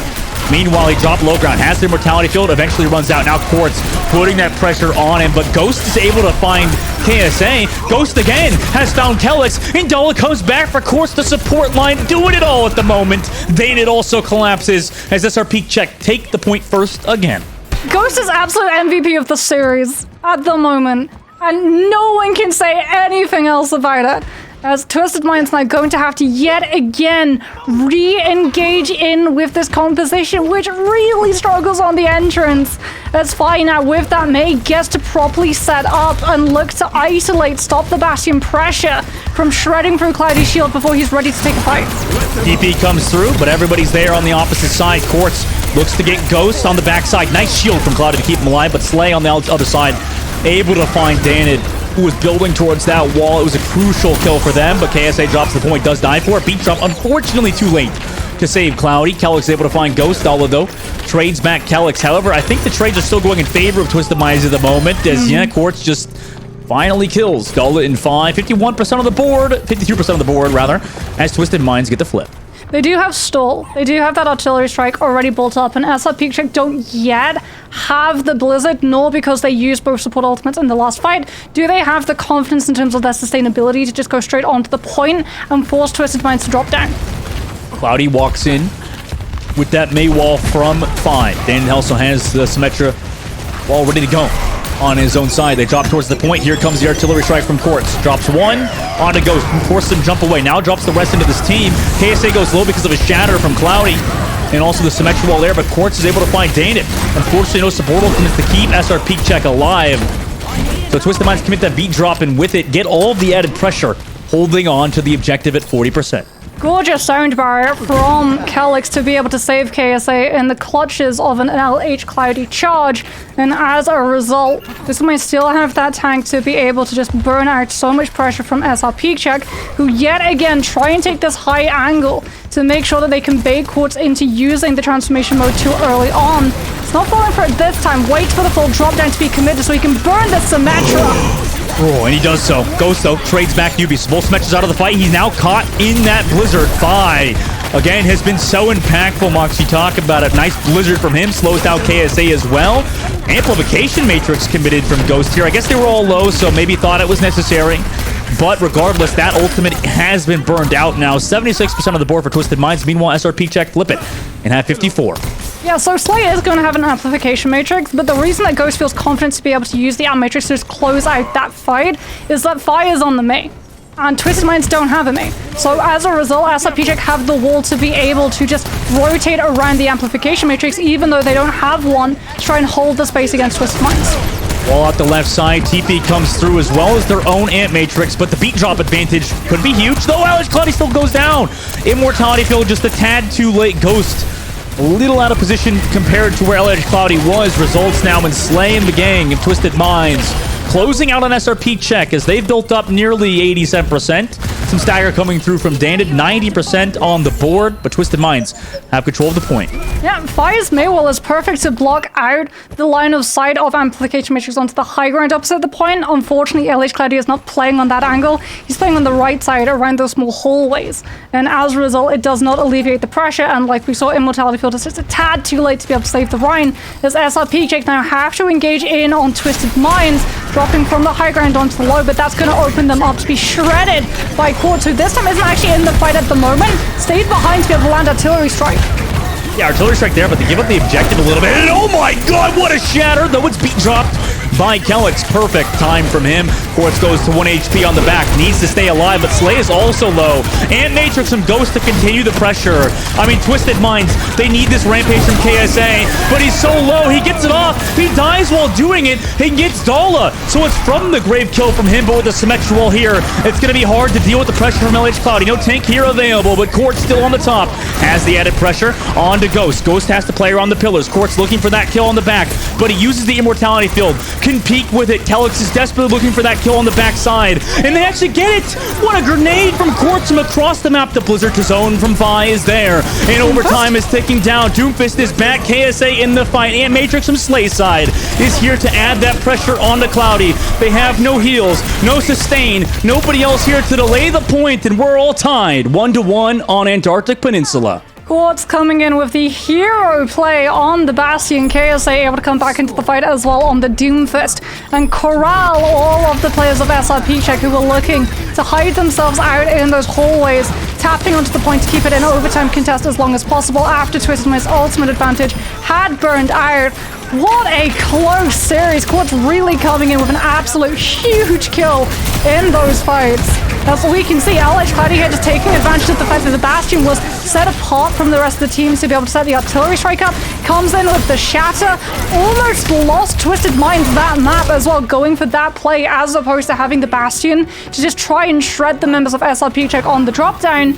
But Quartz able to win it out at the end, and we head into sub-level. 1 apiece for both of these teams. KSA yet again trying to come in on that Junker Queen, as LH Cloudy does not manage to find an interception. He has to take the high ground, and Twisted Minds split! No! They're split away. Immortality field used from Ghost though. No kill, however, goes in their favor, but a nice charge from Cloudy. However, he's whittled down by Yubi on that Symmetra. Perfect damage from him. Twisted Minds win this first fight before the point unlocks and have it under control. Oh my goodness, that split was actually so clutch. So Quartz goes into the teleporter, and it looked like it was only Quartz, but Slay actually comes through with him, and he uses Immortality Field aggressively to let the Bastion have the angle. And as a result, SrPeakCheck gets split into 2 pockets, but Twisted Minds overall have more sustainability with the heroes that they're playing, so they win it out as a whole. And now we have to see SrPeakCheck drop from the high ground directly into the Bastion. And they're dropping immediately onto it, like you said, that turret used to just maybe distract Quartz temporarily. Immortality field also used now. Ghost on the outside tries to keep Cloudy alive, but there's too much added pressure. And the rest of SrPeakCheck, I mean, they probably aren't going to commit any ultimates. They just get deleted by Twisted Minds and sent back to spawn. This is the problem. This is what we saw come through on Gardens, but it's not really around natural cover that Twisted Minds get to play around. It's again around the self-sustainability. Because who do SrPeakCheck try to sort of pseudo-dive this Reinhardt composition onto? You can't go after KSA, he has the Shack. You can't go after Slay, he has a Mortality Field. Quartz has all of the healing now with that transformation mode enabled on this patch. Yubi is just going to beam you down, and Kellex is too mobile to be able to find the drops, so instead they're having to go for the point itself, and that leaves them too vulnerable to the Bastion. Shield almost broken for Cloudy. Now wants to go in for the swings towards Twisted Minds, who now drop the artillery strike. Yubi, though, during that artillery strike will go down. So some of the pressure from the Bastion was alleviated during that. David on the outside flank now has to deal with KSA. Has full charge. Forces him away for now. Blizzard is well committed, but it's Quartz to come out on top. Onto the kill onto Dala, so unfortunately the Blizzard from Fi just splits up Twisted Minds, who are still in control of the objective at 80%. Ghost hitting some nice shots out of Lucio on the skybox, but unfortunately no kill for them just yet. KSA nearly frozen, shouts to stay alive, but Cloudy with the hammer eventually will find him. That's the rampage gone. That could have changed things and given Twisted Minds a huge advantage. Kellex has a hard decision to make. Does he want to commit that beat drop to keep this point in their favor? It looks like no. They're just funneling into the point. No 99% for Twisted Minds, just 96%. But SrPeakCheck still have a huge hill to climb as they flip the objective starting from 0. Twisted Minds as well are going to have ultimates. So SrPeakCheck, they're going to be pulled in all of these different locations. They're going to have to bait Quartz into using transformation early, all while holding on to this point, but they can't afford to give high ground up, otherwise Slay and Kelch just get too many safe positions to hold themselves up into and make sure that KSA doesn't go down against this Reinhardt. Now, Twisted Minds walk into the objective. TP aggressively onto the back. Beat drop as well on that engage. Cloudy comes back for the peel, but it's Kellex to find Dala. Was that during his beat drop, I think, or something? Yeah, SrPeakCheck unfortunately get Ajaxed by Twisted Minds. What a re-engage and play from Kellex and the rest of Twisted Minds. As they flip the point, SrPeakCheck have no recontests. And it looks like, in overtime, halfway through, the May's going to be able to touch. Dala is going to come through on the outside. Waits their time. Fi goes down. The Lucio's going to be able to touch Shirley from Dala's side. No, he's going to get booped away. Nobody else can touch. And Twisted Minds are now up in the series, 3-2. Oh boy! Twisted Minds going to be taking Antarctic Peninsula. That's really interesting. SrPeakCheck took Dorado, Twisted Minds pick, and now we're going to see Twisted Minds take Antarctic Peninsula. SrPeakCheck's pick. They looked so innovative. When we look at the comparison between how they played the Symmetra on Icebreaker as opposed to on sub-level, like having the opportunity to be able to go for these really fast, snappy Symmetra teleports where they just sent Quartz on that Bastion through with Slay on the Baptiste, fully trusting in the fact that they would be able to just tear through that Reinhardt as Cloudy was forced to just keep his concentration on the players left in front of him, the shield looking at that angle, exposing every single bit of him to that Bastion to just tear through in a moment's notice.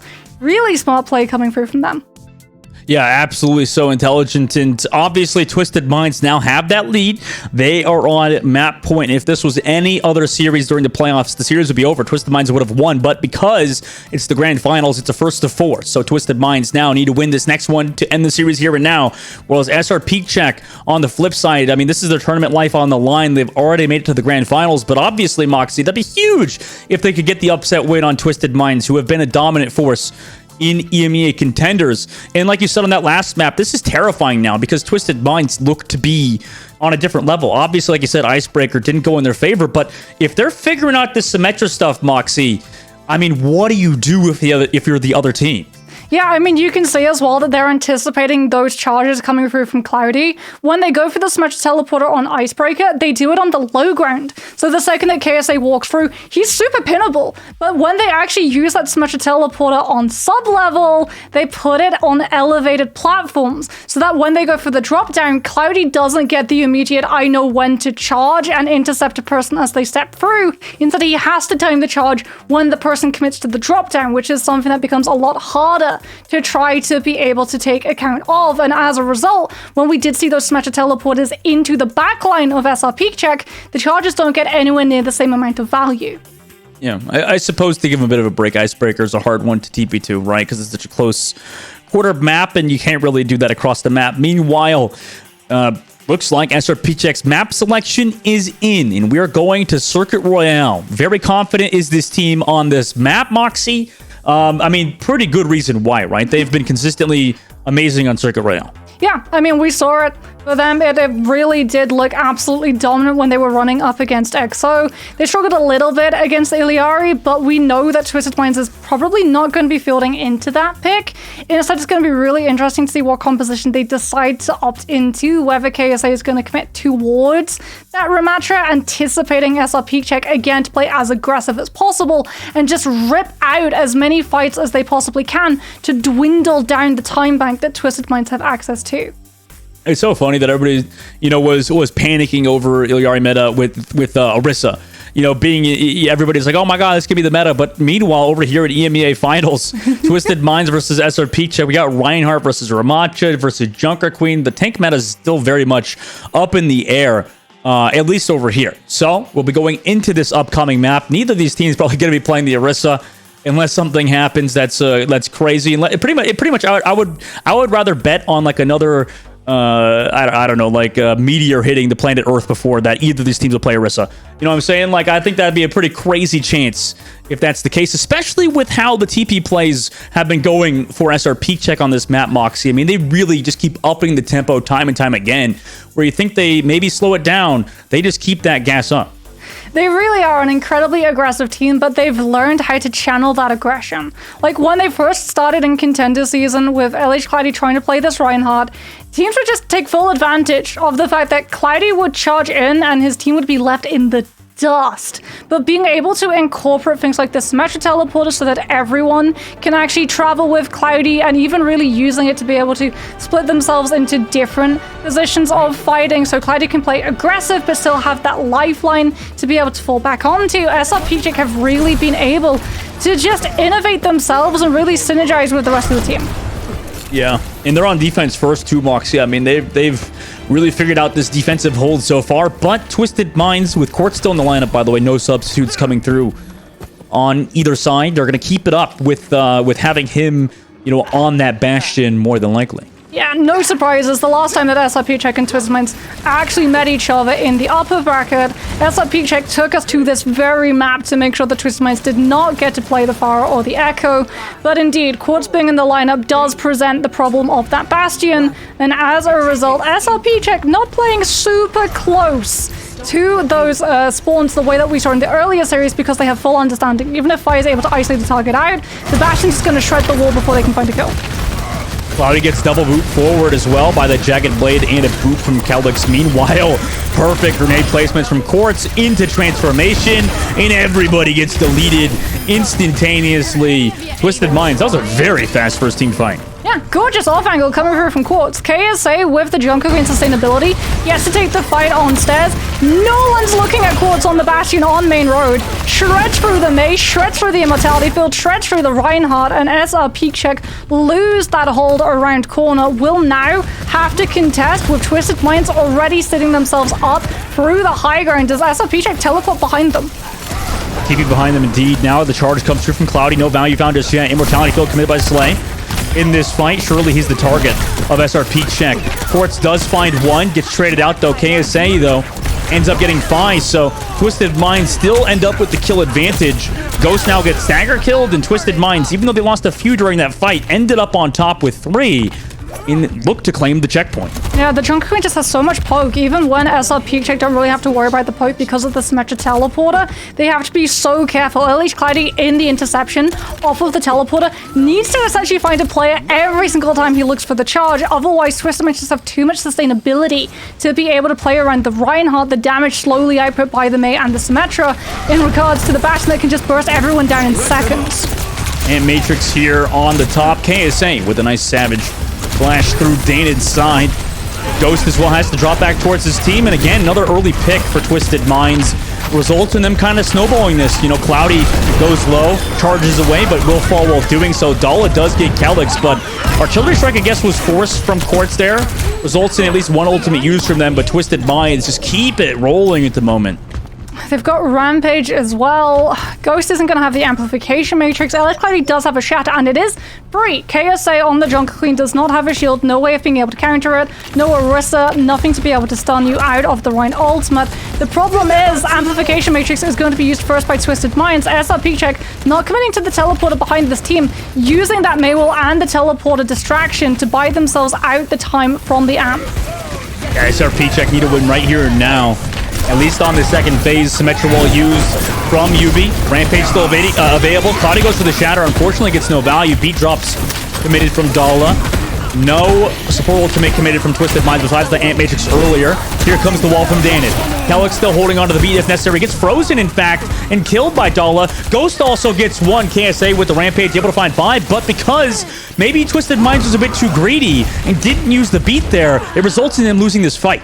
Yeah, I think the idea was that KSA wants to use the Rampage to be able to carry himself directly through the Mei Blizzard and make sure that even if SrPeakCheck find the freezes, they're not able to actually capitalize and find the kills because they're too busy having to deal with the anti-effect. But Twisted Minds, without using that sound barrier, still lose players and the fight overall as a whole.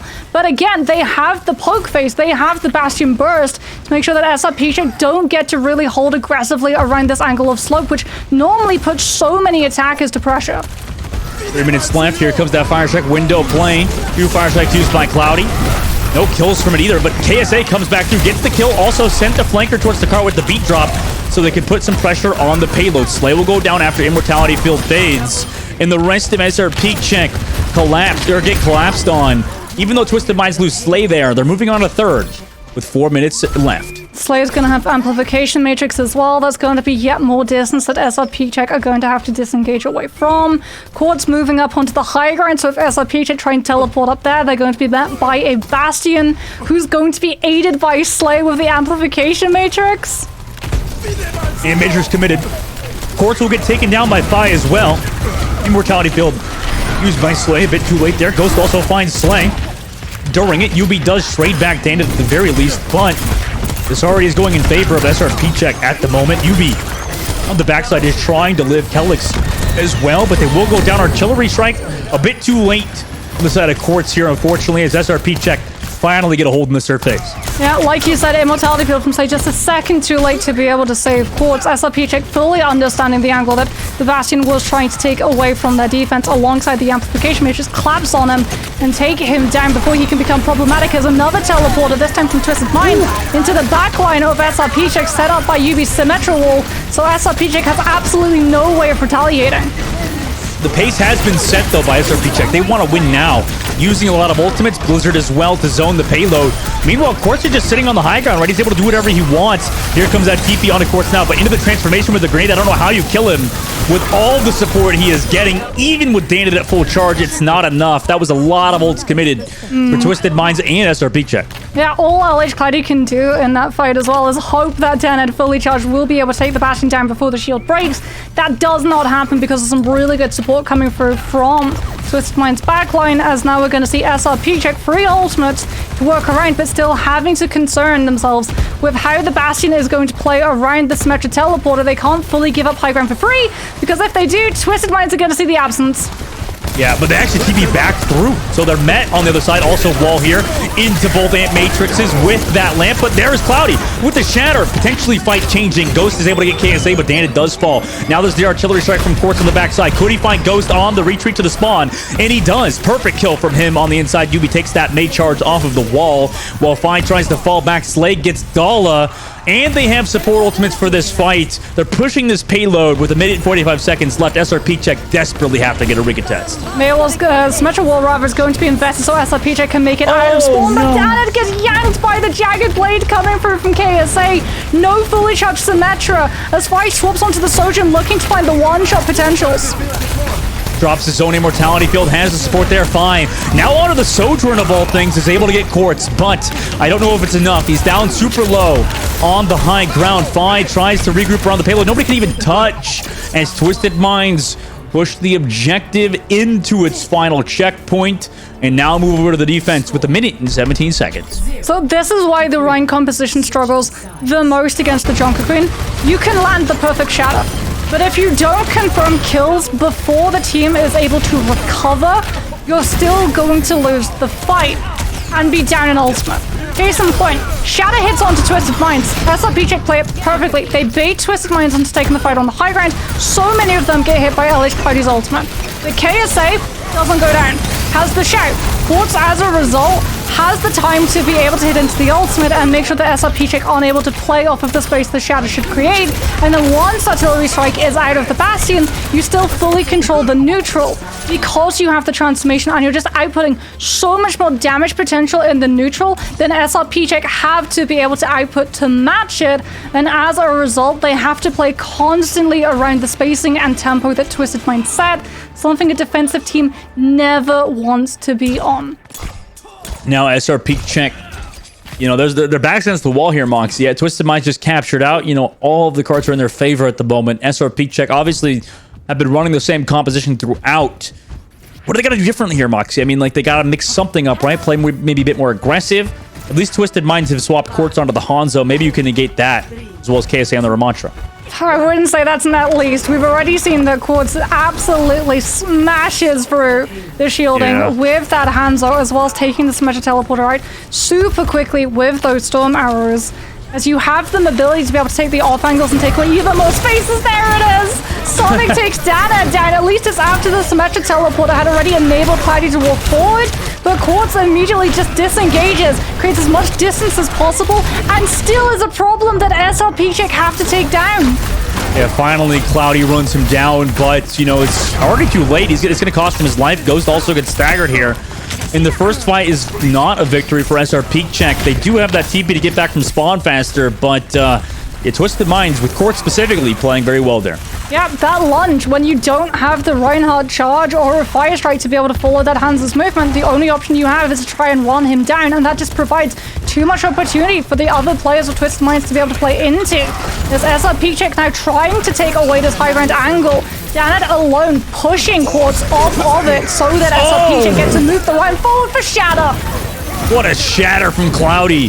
Negates all of the value that could have been found by that Ant Matrix. So already one wasted ultimate for Twisted Minds. The mistakes could start to pile up for them as SrPeakCheck look to capture out their offense. Yeah, and Janet moving onto the angle to just bully Quartz off of the high ground is an absolute must, because Quartz above the Reinhardt will be able to shoot above the Reinhardt shield. The only way that Cloudy feels safe enough to be able to use the Shadow without Ghost having to use Amp is if Quartz is away, as a result, Ghost does have the amplification matrix to snowball into a point take. But it is the beat drop to try to counter it. However, KSA still incredibly low. Does have a nice pocket, though, from both supports. KSA gets charged away. Meanwhile, Quartz, understanding the tanks are on their own little island, tries to find a trade. But 3 of his teammates are already dead. SrPeakCheck have moved this objective into the streets phase. Well, that is a late Dragon Strike. Okay, are we going to see a swap? Yeah, it's got to be a swap onto the Bastion, right? Yeah, that's for sure a swap, right?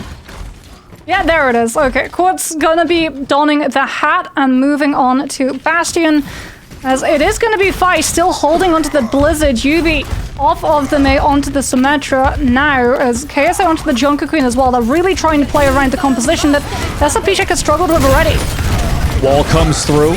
SrPeakCheck goes to the charge to follow up with the Blizzard.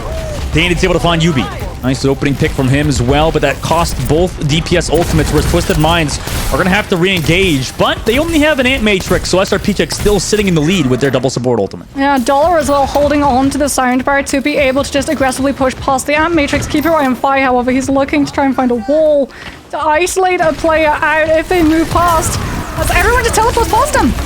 They teleport past him. Yubi still takes some poke. Beat drop committed by Dollar with the Ant Matrix, but Cloudy gets poked so low.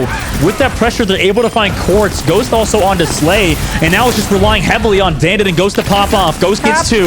Dandit on the inside, looking to fight. Only 0.36 meters left, you're right, but during that entire time, Ghost will find 4. Nice 4K from Ghost to move this objective into 3rd, and they have more in the time bank than Twisted Minds did on theirs. Yeah, Dandit almost picks up those kills. Will be able to chunk them low enough with the Symmetra fully charged up for Ghost to be able to take them down. 4 minutes and 27 seconds is an absolute storming time to be able to move through A and B, as Twisted Minds aren't really getting the opportunity to be able to set this composition up for win conditions. Now they're going to have a choke to be able to play the Junker Queen around with the Carnage and the Jagged Blade, but SrPeakCheck just disengaging around it, playing around the fact that they pull Shatter. There's the Shatter now. It's on to Yubi on the low ground. Gets the beat drop at the very least, but he's still charged against the wall. Eventually, that cost him his life. Immortality Field is there to try to save him, but a little bit too late. Artillery strikes coming onto Cloudy. Also, Slay is going for the pressure. Looks away for 1 second, and he's pinned against the wall. KSA does get Fi at the very least, and also Dallas, so they are trading evenly, but with Dandit still alive here, it's far too much damage to deal with. KSA has to go back around and give up some of this payload pressure. KSA needs to stay alive. He's got Rampage. That's the win condition to be able to blitz through the zoning potential of Fi's Blizzard, as SrPeakCheck had threatened the teleporter, just baiting Twisted Minds into thinking that they're being contested on the high ground so that they get even more payload distance for free. Alex drops below, tries to play grunts to slow down the payload. Meanwhile, wall committed from Dandit. Will go down during it. Was it available from Vi? Will hold on to it because he got killed by Kellex on the low ground. Quartz also onto Ghost. Nice, easy fight win for them after committing that Symmetra wall and Rampage from Twisted Minds. Yeah, Twisted Minds playing proactive, knowing that point C for the defenders falls heavily into their favor, given the fact that they're going to have that poke phase. KSA even swapping onto the Orisa to be able to try and just live through Fi's zoning potential on the Blizzard. If SrPeakCheck try and use the Mei ultimate, KSA is just going to fortify on the payload to make sure that they can still contest. Money drops down below. 2 minutes and 42 seconds left to go. Fi! KSA! What a difference maker he is on the Mei. Opening pick onto Yubi. No support ultimate either, and Danny comes through the back with a nice right click as well. After the buffs to Symmetra, he is taking full advantage of it. There's a blizzard towards that payload as well. Cloudy finds KSA, and it's just Yubi to touch on that Tracer. Just looking to get some time off the clock as both teams will have another chance at the attacking side, but SrPeakCheck is the one with an entire minute in advantage in their time bank. 2 minutes, 17 seconds left available for this team. Oh my goodness, they have 100% figured out how to play around the Bastion, how to play around the Ramattra. Quartz had some really stunning moments on point A, but the second that we saw point A in the past, SrPeakCheck just fully came into their own. Really smart blizzards coming through from Pi. Really good shatters as well from LH Cloudy. Like this shatter right here. Oh, it's such a game changer. Twisted Minds have no choice but to Symmetra teleport past that choke because they have no other way of trying to get past the Ryan, knowing full well that LH Cloudy has the shatter. They try and teleport past him, looking to push past the Reinhardt and collapse onto the team so they can win the fight even if the shatter comes through. What does Cloudy do? He lands the shatter, and then this is the crucial thing. He finds the pin onto the Symmetra and takes her out of line of sight of her backline. So Slate can't throw the immortality field and save the sim. And without the sim being that, with that threat of being fully charged up, SrPeakCheck get to play aggressively into Twisted Mind's face. That's exactly how this comp wants to play. On the defensive side, we'll have to see if they can keep up that play. Obviously, on their defensive side last time, it didn't really end up that well for them. Whereas Twisted Minds now, look to commit a similar game plan, right? Now they go out the right side, though. Nobody dead early. Just regroup towards that payload. Dala gets found immediately by a nice connection from Quartz with the grenades. I mean, he's been so good with them so far. KSA also finds Ghost as SrPeakCheck just die on the payload. They flip it. They flip that positions of their first attack. Everyone goes main except Quartz, who stays on the stairs angle, and as a result, SrPeakCheck, who think that they're going to have to contest a Bastion on main and look to try to jump onto him 5 versus 1, instead get overwhelmed by an entire team contesting with the Bastion still popping up in their sidelines on an angle they're not ready for. Really smart game plan coming through from Twisted Minds to ever so slightly shift those positions so SrPeakCheck aren't ready to intercept. As talking about ready to intercept, Ghost actually falls off the wrong side of Billboard on the back. Teased, and Danette gets yanked out of position. Oh man, that honestly might be like game over. That was one of the most important fights of the series. At least SrPeakCheck get another fight here before the checkpoint. That has been so one-sided. Yeah. Look at the difference in ultimate economy. Twisted Minds building up into ultimates. SrPeakCheck, they've lost these players so quickly off of the back of things like KSA and Quartz on the Bastion. Ghost hasn't been able to even keep pace with Amp. They trade backlines, though. TP above. Aggressive play from Twisted Minds results in Kellis getting poked low. Immortality Field already used to save him. Quartz, meanwhile, just pressuring Cloudy. Immortality Field was used and deleted. Yubi, meanwhile, has also found one more. And with the Bastion, it's too much to deal with. Ghost does get slayed at the very least, but in overtime, Twisted Minds move on to Streets. And they've got so many ultimates. They won that fight off of neutral. They're going to have Artillery Strike, Symmetra Wall, Rampage, and Amplification Matrix, and all of that is going to buy themselves the time to be able to build into the sound barrier.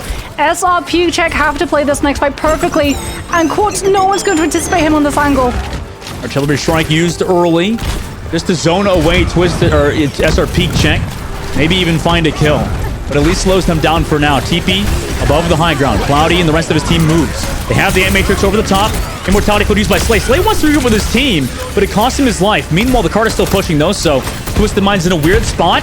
However, they're still getting that advantage. Rampage comes back through, connects onto Cloudy and Dala. Cloudy goes so low, it doesn't fall just yet until now. Danette over the back, tries to find KSA. He wants this kill, but against the shout, it's too much. Blizzard towards the cart. Nobody even touches for Twisted Minds. As SrPeakCheck found the kills, they finally stopped them, but Moxie, look how far that cart got. Yep. Yeah, we cannot sugarcoat this, Dustin. SrPeakCheck, if they want to continue on in the series, they have to play perfectly. They have to play better than perfectly. They have to immediately find a full team kill onto Twisted Minds. Something that's going to stop Twisted Minds from just holding aggressively with a Bastion and shredding SrPeakCheck's health bars, but also time bank, because 2 minutes and 17 seconds, that's going to disappear. That's a drop on the ocean in comparison to the time that a Bastion and a Junker Queen sustainability and damage burst potential can make sure to keep you stuck up in your spawn. 30 seconds left for SrPeakCheck to decide their fate here. I mean, they've always done well on the attacking side, though, Moxie, at the very least, right? I mean, they could kind of snowball it here, right?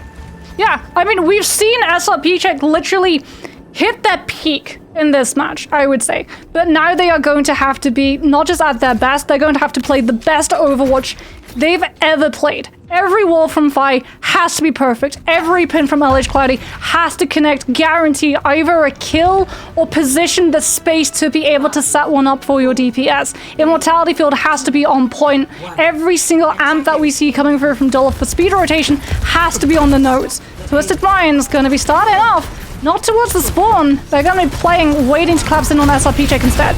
Quartz on that flank goes into the transformation on the inside where the health pack is. In fact, they're kind of pushed in that room by SrPeakCheck as Phi finds Kellick's amazing shot from him. Also onto KSA. Great work from Phi. I mean, he's played well throughout the series, but in particular right now, that 2K really opened things up for them.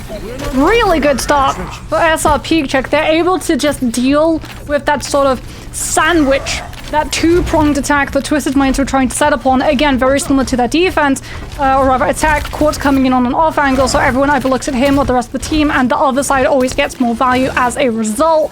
However, SrPeakCheck still not out of the woods just yet. Now they have to go up against a Bastion who's going to have the high ground, and they have no ultimates to force them away. There's that TP in. Regenerative burst from Ghost. Nice charge to keep everybody up on the backside. Cloudy gets it off the map, actually. Connected onto him. Now the heals are all there.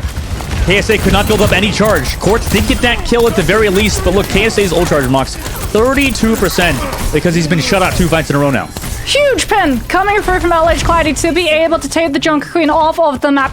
1 minute still up for SrPeakCheck as well. This is not the situation where we saw Twisted Minds where they were in overtime and they could not afford to move away from the payload. And as a result, SrPeakCheck get to play more aggressive. Not only did they get more payload space as a result, but they deny Quartz the ability to be able to set the Bastion up into play.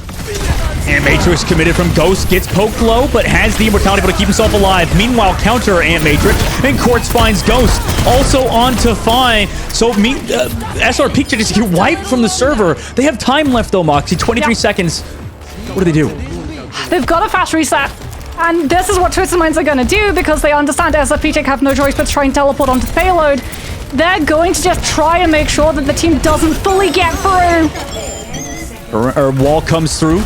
There's that artillery strike from Quartz, and it finds Ghost through the immortality field. Counter immortality field used on Quartz to keep him alive for a bit longer, in which he's frozen by Phi towards the payload. So it's 1-for-1 before the beat can come through. Rampage comes through from KSA. It connects onto Dulla. Phi goes low, but he's able to find UB, and KSA's Rampage unfortunately doesn't find the value that he wants. The rest of Twisted Minds are crumbling around the payload. Well, SrPeakCheck swap Danny the Genji. Phi goes down. The charge comes through onto KSA. Does he have enough sustain to stay alive? He's got the immortality field. Dulla staying towards the payload.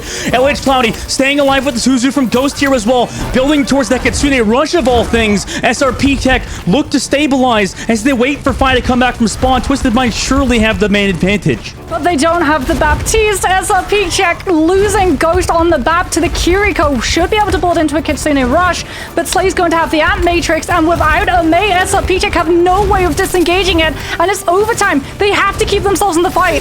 There's that Ant Matrix. Clowny goes to half HP, gets the Suzu, gets pooped off, and then charges into KSA. Comes through on the flank is solo. Danid finds 1. Phi falls on the other side. Yubi incredibly low on the front line. Falls to 1 HP, but sustains through Slay's damage. Danid, though, eventually able to find him. KSA on the front line. Danid's gonna have to go huge. He finds 2 in this fight. Then looks to Quartz. He makes that 3! Slay goes through a touch, but he gets beamed down! And SrPeakCheck extend the series to map number 7!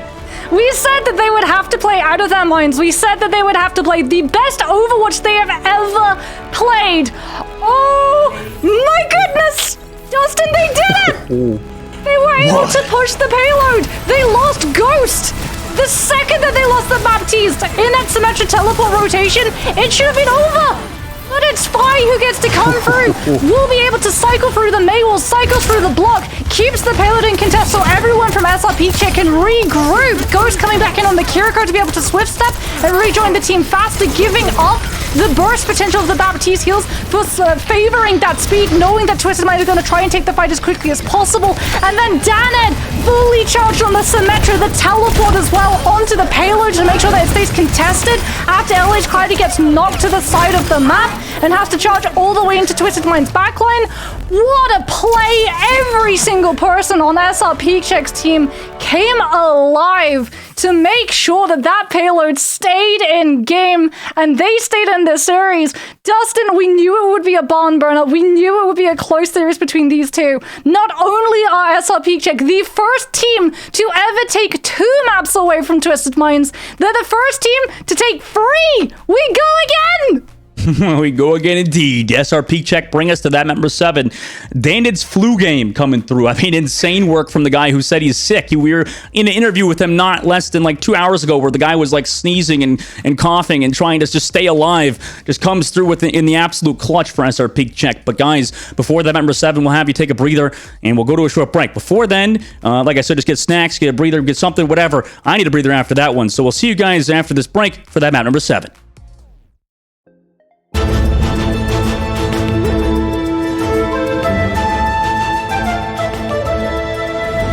There are days I will always remember when the sun and the world were bright. Solar energy filled all our needs, but only a few could bring the sun's power into themselves. These were the Inti warriors, but we call them the children of the sun. They aided our people in so many ways, as providers, healers, and in times of danger, our protectors. I was always told I would become a warrior, a big responsibility, but I had a gift that could help my people. So, I trained. At last came the day they said I was ready to join their ranks and embrace the sun.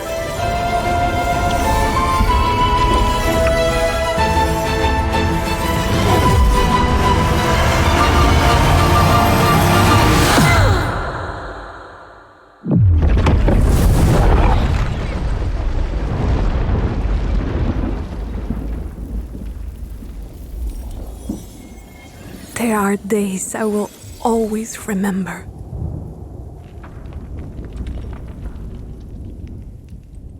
Was it my fault that no one knew the true extent of my power? To this day, I still don't understand what I did wrong. But it doesn't matter anymore. I will make up for what I've done.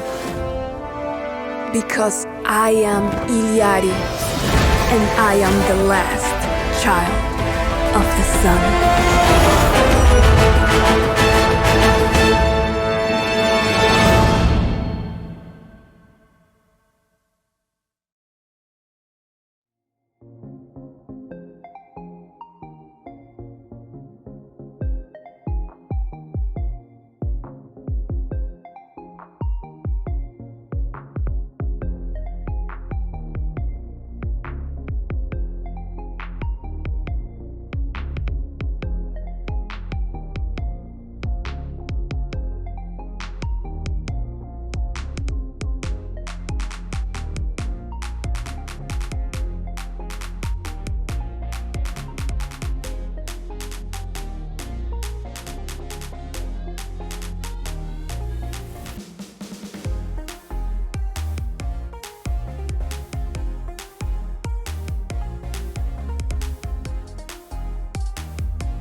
Welcome back, everybody. We are in game number 7 in this series between Twisted Minds and SrPeakCheck. It's been so back and forth so far. You know, obviously, it's all culminating in this last map that is going to come up in just a bit. But Moxie, walk me through everything that's happened so far in this tournament to lead to this moment.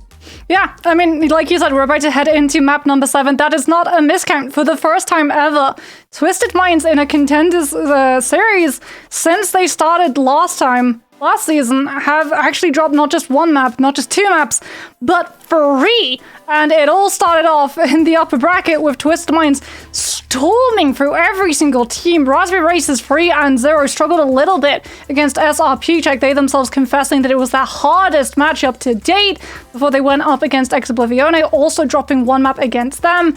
And obviously, SrPeakCheck won out in our lower bracket finals against Oblivione at the very start of today, which feels so far away, Dustin. It feels like it was an entire last week ago when we got to see that series, but it all ends right here, right now. It is going to be a push map, which is so hard to be able to draw, which means we are going to determine who is going to walk away the champions for the EMEA Contenders summer season. Is it going to be Twisted Minds getting that win back to back, or are we going to see SrPeakCheck prove meta isn't always better?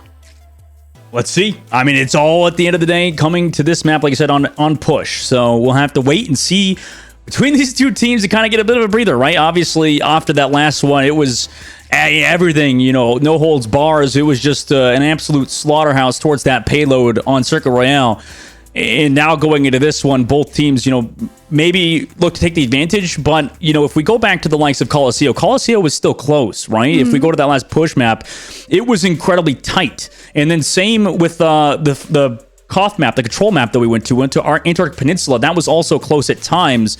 So the fact that Colosseo still went in Twisted Minds' favor is definitely an interesting point. However, the likes of SrPeakCheck have always proven, at least on Esperanza, Moxie, that they just are so relentless, always moving towards that payload with a TP.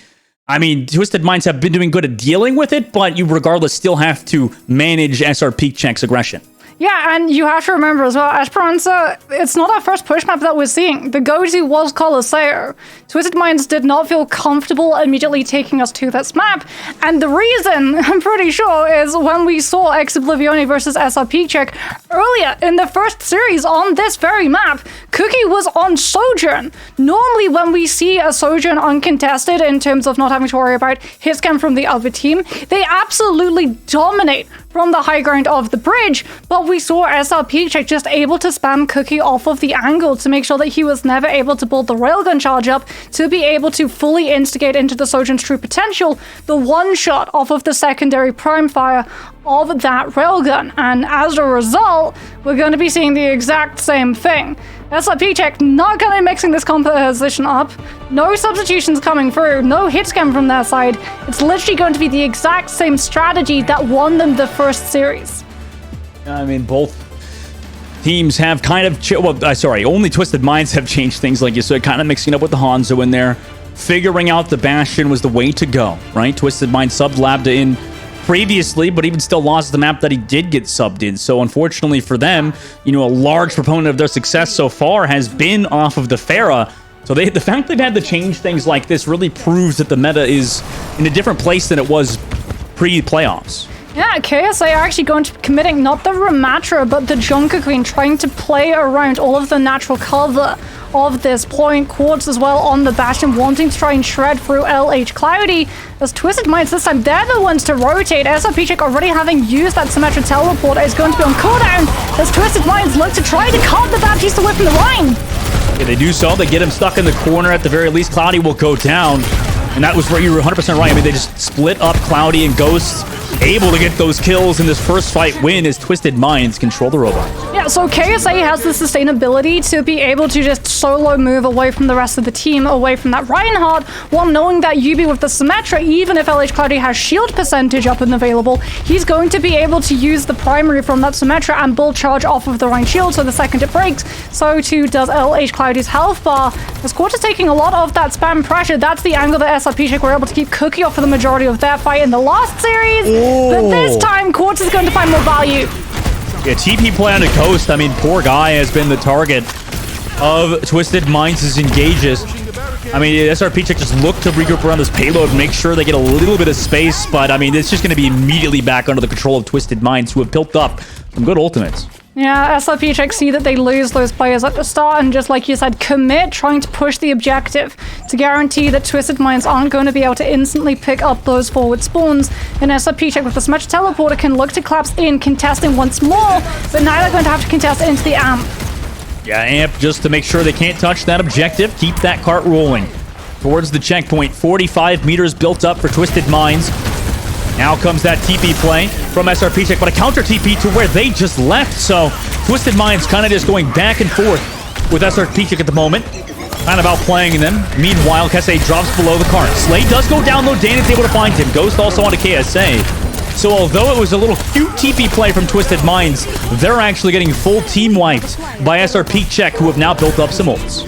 Yeah, again, like having that Bastion, it's so good for zoning potential and just splitting positions away to supports and tanks from each other, but in an actual fight, it's not going to find value because Immortality Field is so just good at being able to counteract it. And because Quartz is in that artillery strike form, he's not able to keep applying pressure onto LH Cloudy, who gets to move aggressively into the position and play as forward as the Rhine desires.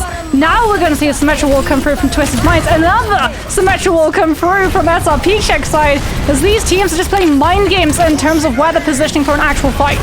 It's either on Cloudy or Fire at the moment, but Danit, never mind, just comes out on top on a KSA who dropped below without any extra ultimates. They just melt away Twisted Minds. Beat drop was not there from Kelix. They're going to have to go back to the spawn. You couldn't. Kelix wasn't actually able to find the beat because Fi actually places the mirror perfectly to be able to cut line of sight between the Junker Queen and the Lucio, and as a result, Kelix was not able to use the Cyan Barrier to keep KSA alive. Well, they do get a touch to that payload, but Slay gets shattered. Quartz does as well. The beat drop is there, but Fi with the Blizzard immediately after the shatter. KSA also went for the Rampage on a Cloudy. Gets him low. Unfortunately, Fi's Blizzard doesn't find the kills. UB goes so low, but they're still sustaining. The advantage isn't even in favor of SrPeakCheck, but they just go for the fast reset. Yeah, they lose Danid, so they have to disengage normally as opposed to getting to use that Symmetra Teleporter. This means as a result will have higher mobility, but SrPeakCheck want to hold on to the high ground for as long as possible to deny Quartz the angle, as Twisted Minds just send Kelix to keep pushing the objective. I mean, they're still alive. SrPeakCheck down below. No AM Matrix from the top, though. It's in a weird angle for them. KSA drops below to get Cloudy, and he does so. Also, the Ice Block committed by Fi there results in him losing his life, so Twisted Minds maintain the advantage, and in fact, gain the checkpoint till SrPeakCheck reset. Yeah, UB just gained so much more Symmetra charge off of LH Cloudy's shield in comparison to Danid, and as a result, again, Twisted Minds just has, in the neutral, far more burst potential, as opposed to SrPeakCheck, who rely on all of the spam pressure, keeping Twisted Minds off of those angles. There's again, really fast teleport comes through from SrPeakCheck, trying to move on to Twisted Minds, as Dora's going to use their sign barrier to let this team get aggressive. Yep, and they do so. Quartz falls immediately, counter Symbol by UB. KSA is able to get the kill off of it. They can play around the Symbol pretty well. Meanwhile, Ant Matrix coming on the other side. They just want to secure this win, the likes of SrPeakCheck. Nice charge into a shatter play from Cloudy. Gets the kill, but it cost him his life. Does Dane have the follow-up damage? He does.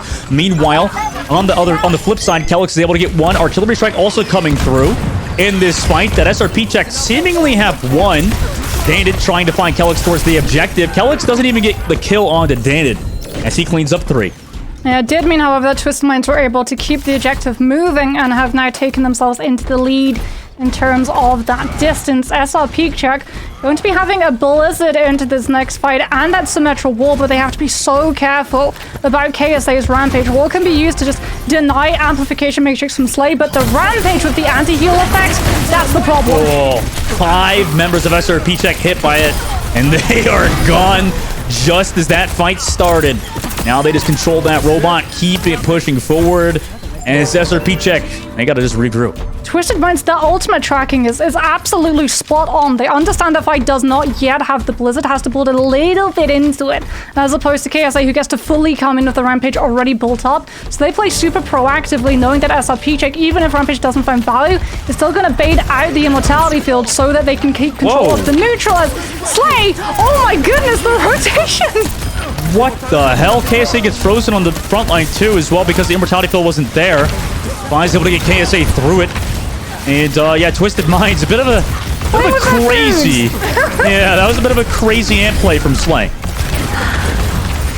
That's very similar to Coliseum when we saw the Mayflank attempted to come through with the wall up through the health pack room to try and collapse in on the backline.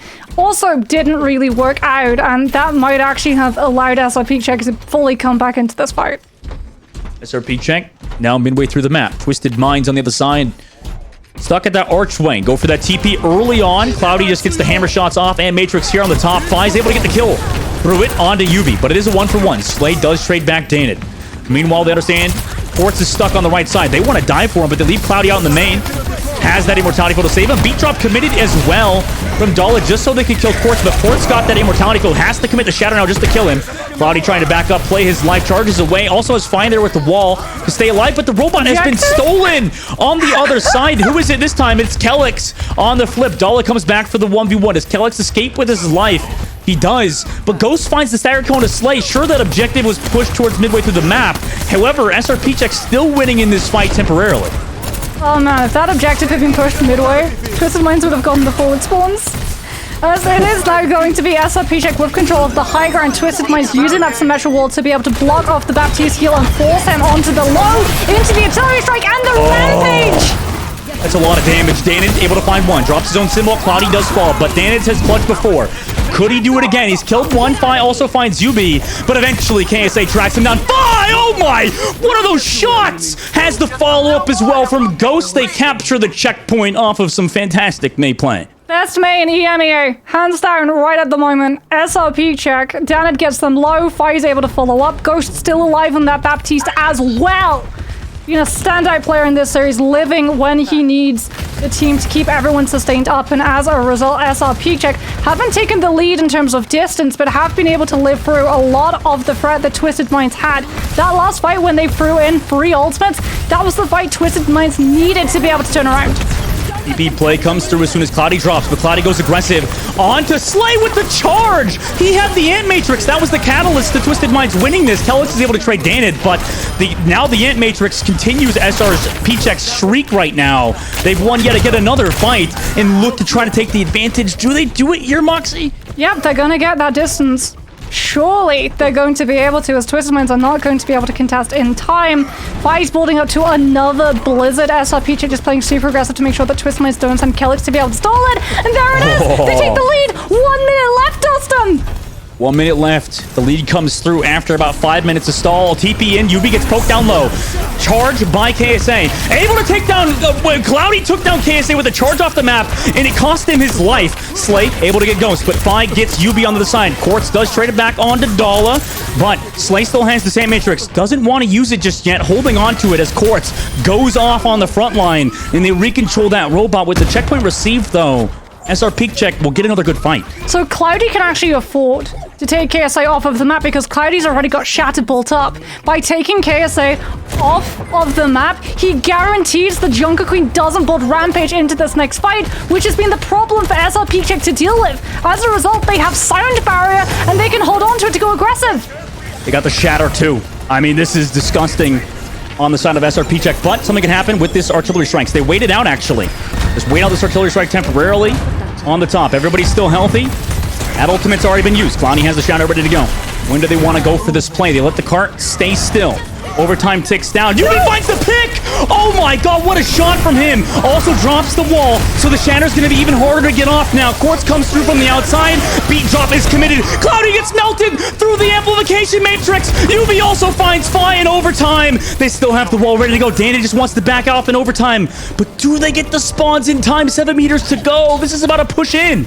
Oh no, that Shadow was used. They're going to be able to see Danid as well. And as a result, Ghost gets knocked away. Twisted Minds take it. Oh my god, Twisted Minds are your champions of Contenders. Backs against the wall, they come out on top in this first of 4 series. They are your Contenders European Summer Series champions, off of none other than KSA on the Junker Queen, Quartz on the Bastion, and Yubi on the Symmetra of all things. What even happened in the meta this year, Moxie? That pick onto Ghost. that pick wins them not just the map, but the entire series, the entire season! Because SrPeakCheck, they understand that they're not going to be able to be fully regrouped in time to be able to actually use those ultimates in a coordinated effort. Then their Baptiste is able to regroup with them.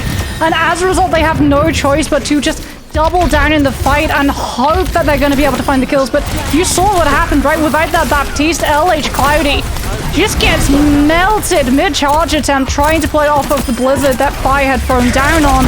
It's such a close series. If Ghost had still been alive, SrPeakCheck should have been able to win the fight off of ultimate advantage alone.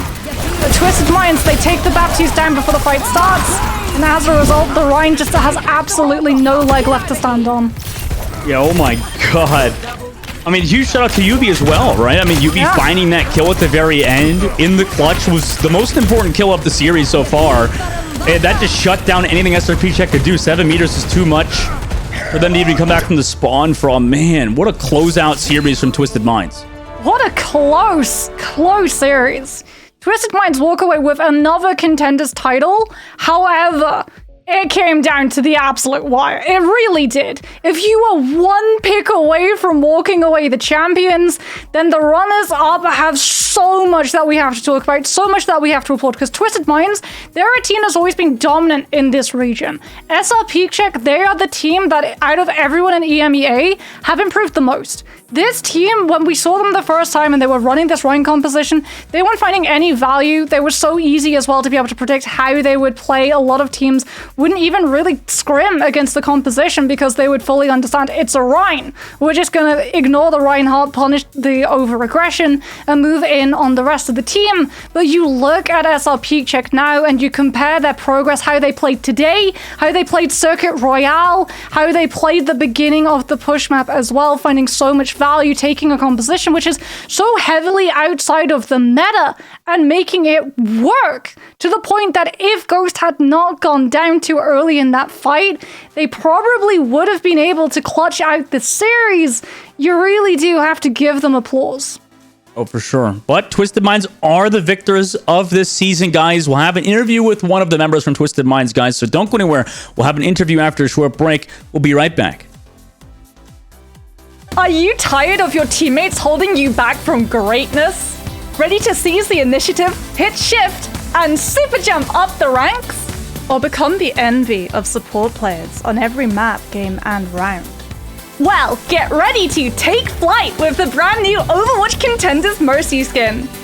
Each Mercy skin comes with a brand new, hand-painted, handcrafted, free-range, organic, non-GMO, and side effect-free Valkyrie battlesuit, so you can be in style as you beam up your team.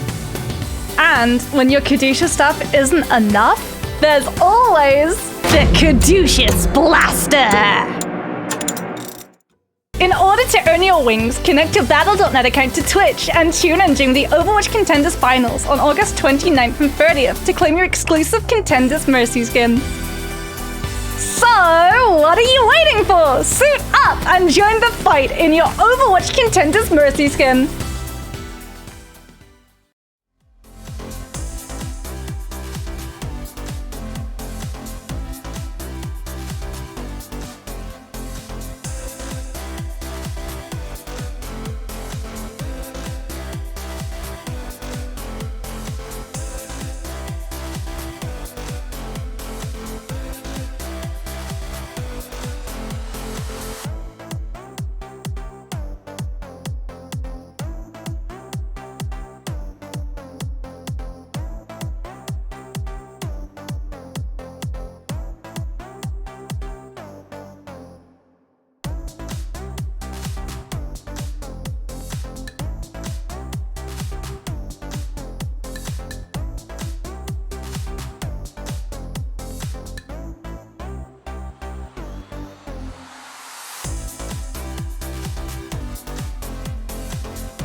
Welcome back, everybody. Twisted Mind just won a very close series, 4-3 over SrPeakCheck in the grand finals of European Contenders. We've brought Slay, the flex support of Twisted Minds, one of the best flex supports in EMEA. Congrats on your win, man. How are you feeling after that one? I'm sure there's a lot of emotions going through your brain.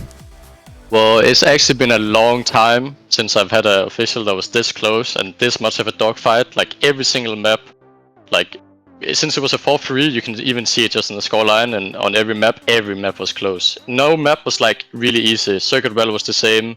Like we barely lose. Eichenwald, we nearly full hold. Like every map was close, so it's a really fun official. They played really well. So talk us through the team comms as well, because like you said, the maps were really close, and that last map of Push, that last fight was so close as well, to the point where it really did feel like it came down to just that one pick onto Ghost being the one thing that allowed it to just flip immediately into your favor. How did the team react when that pick came through? Well, when Yubi got that pick, it's like you instantly know. You can just put down the symbol. We had symbol, right? You put down the symbol on point, it's last fight, you know. If it's Push and the overtime spawns are so long, losing that fight is one fight, right? So when we got that pick, instantly it's just everyone was just happy, you know. He puts down the symbol and you just know you win at that point. It's like impossible to win versus symbol. Just the best like DPS ultimate in this meta. You just can't play the game versus it, right? It's broken, so it was very nice that happened. Yeah, and I think your guys' support ultimate usage was another big catalyst as well, right? Because, you know, I guess on the flip side, when you guys played the Bastion versus the Hanzo, can maybe like you touch on why, like what was the reason behind playing the Hanzo instead of Bastion at points? Because, you know, I guess both ultimates are a bit weird, where they maybe don't get as much value as the symbol directly. What was the reasoning, I guess, behind you guys playing Quartz at times on the Hanzo instead of the Bastion? Well, it's because we normally played the Hanzo. Like, we basically just picked up this Bastion comp like a few days ago because we have been struggling a bit, and we realized like, oh, not really struggling, but we know that Bastion is broken and we know Sim is broken. So we play Sim, and then we normally play with Hanzo or like, Hanzo or Sojourn with their Sim. So we basically just play the same comp, but with better heroes, since all the heroes they got buffed. You know, normal ramp comp like the old one, you played Hanzo, so that's why. Because it's like what we normally play it, but yeah, Bastion is just too broken right now. He does way too much in this meta. So yeah, that sort of goes into what KSA was saying yesterday after your win against Exoblivione, that you guys had picked up the symmetric composition with the Bastion and only been practicing it for a total of 2 days. Can you walk us through the timeline, why you guys picked it up, and how you make it look so clean? You really can't tell that you've only really been practicing it for that short amount of time. Well, we really like playing rush comps, and I know LSU, they play a lot of rush, so we kind of like, it's the same last meta when they started playing the Moira stuff, you know? We were like, oh, you can just play Moira Reaper, because LSU does it, and we just copy what they do, because they have like the same playstyle as we do, right? It's like a rush style team, and it's the same now. I was like, oh, well, we can just play this comp. It's right there, it's so easy to play. We know how to play Bablu Show. You know how to. Bastion is easy character, like anyone can play Bastion. And then Jungle Queen is something KSA is really good at, and Sim is something Yubi is good at, right? So even though we don't play that much, it's like it's a straightforward comp, right? It's not that hard, these Sim Bastion comps. Yeah, well, that makes a lot of sense. And, for you guys, and you in particular, Slay, as well, you guys have kind of had a dynasty going on this year. I mean, it feels like nearly 8 months of your guys' absolute dominance since you've come into the lineup, as well as, you know, everybody else around Twisted Minds. Is there anything you could say potentially on why you guys have, you know, kept up such a stable kind of run so far in Contenders? Well, I think for Twisted Minds, it's just how every meta has kind of been there for us. Like, it worked really well every time. I remember doing Pro AM, like we played the Pharah, and everyone didn't really know how to deal with that at that time, because everyone was like new teams and stuff. Then when people, they got good at countering Pharah, Ram was a character, and everyone on our team, I think, is like the best player on their respective role in EU, and they're all really smart. Like, I have really smart players on my team, but there's no one where I think this guy is like, I respect for everyone, right? So every comp is just gonna win if you play the good comps every meta, because you have the players for it, right? Like, everyone's flexible, everyone is smart, and I think Overwatch 2 is a thinking game, so it's good to have, even if we don't scrim much, even if we don't W ever, it doesn't really matter as long as you have really smart players that think about the game actively, like UB, me, Quads, Kelex, and Kelex is really smart as well. So and Quads and UB are really good mechanically as well. So it's just easy, you know, when you have Quads on your team. Yep. So, in your opinion, because obviously coming into the playoffs, we saw the patch change, Orisa getting buffed, Illari as well being enabled.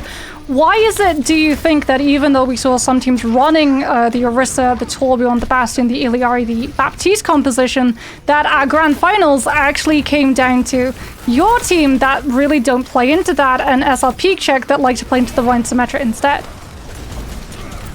I don't really know, to be honest. I remember when Illari was like, we were discussing whether Illari should be played for the first week. It was only me and like us in the Cloudy team that didn't want to play it because we don't play that character right. I don't know. I think it's kind of a difficult comp to play, sort of, into the rush with Illari getting nerfed. Like before, when you could Illari through the shields, like Illari was broken, you know.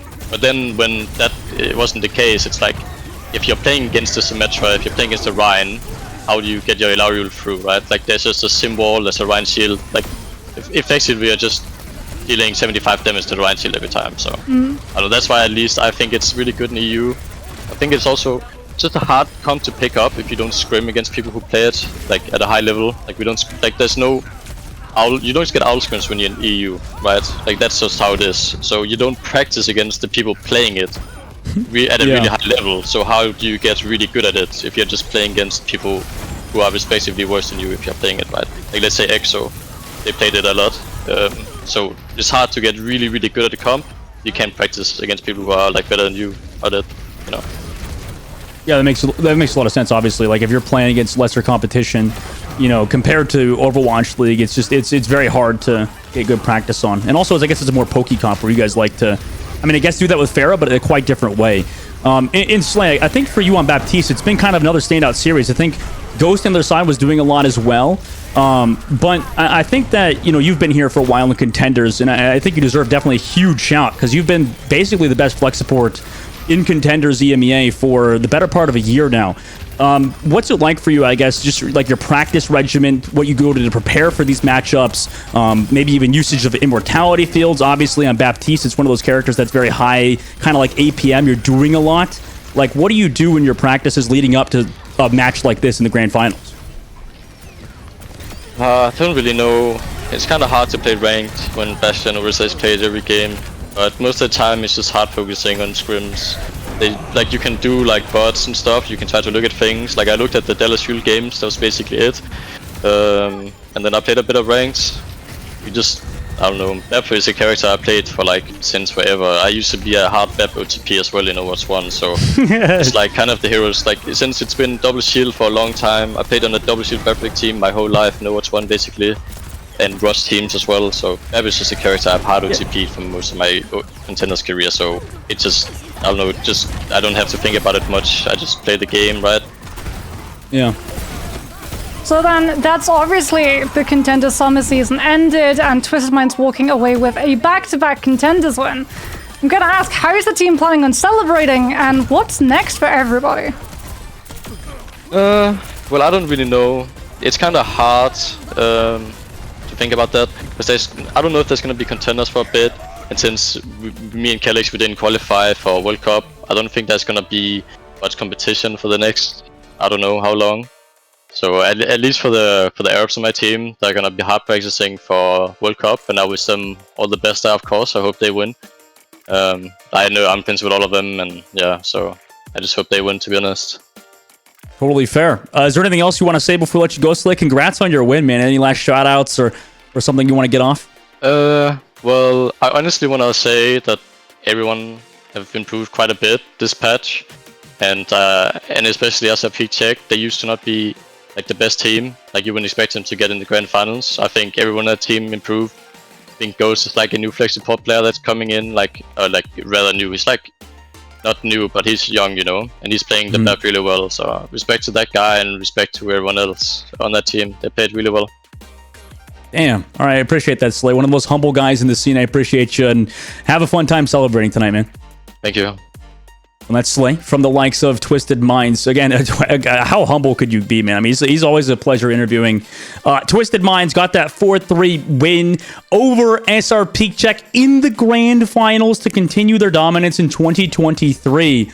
You know, like you said, we'll have to see if they can continue that dominance. But, you know, obviously very hard grand finals. Throughout the tournament, though, I mean, they were nearly flawless. Yeah, nearly flawless, but like you heard from Slay, a lot of these teams were able to step it up and massively improve for those playoffs to the point that Twisted Minds struggled. We saw for the first time them losing maps, and Slay himself even saying that they were making mistakes, and SrPeakCheck were able to find moments that they were able to capitalize off of the back of it. But there it is.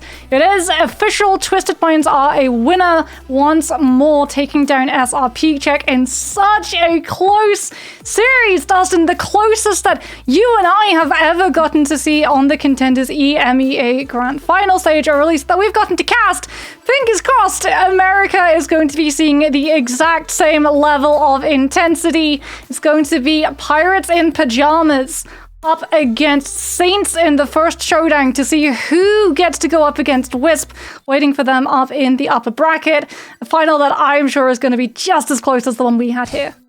Well, for sure. And speaking about NA as well, we got to touch on the Overwatch Collegiate Homecoming 2023, guys. The signups for it close September 4th. So make sure if you are as well in the collegiate scene in North America, anywhere in the US or Canada, you can give your chance for $57,000 and get an exclusive spray and skin and all these kind of things as long as you sign up for this Overwatch Collegiate Homecoming 2023. Again, the signups end September 4th and close at midnight PST.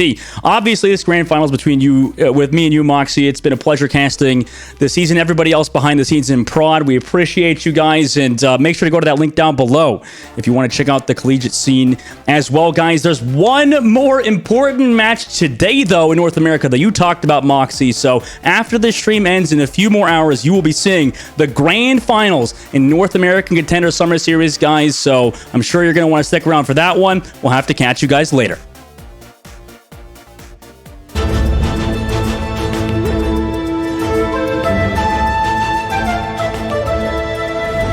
There are days I will always remember when the sun and the world were bright. Solar energy filled all our needs, but only a few could bring the sun's power into themselves. These were the Inti warriors, but we call them the children of the sun. They aided our people in so many ways, as providers, healers, and in times of danger, our protectors. I was always told I would become a warrior, a big responsibility, but I had a gift that could help my people.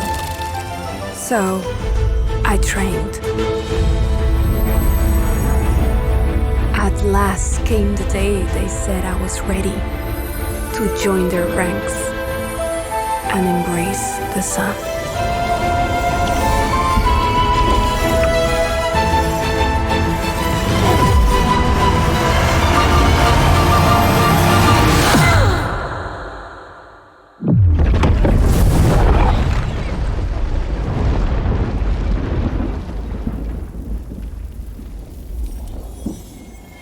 There are days I will always remember.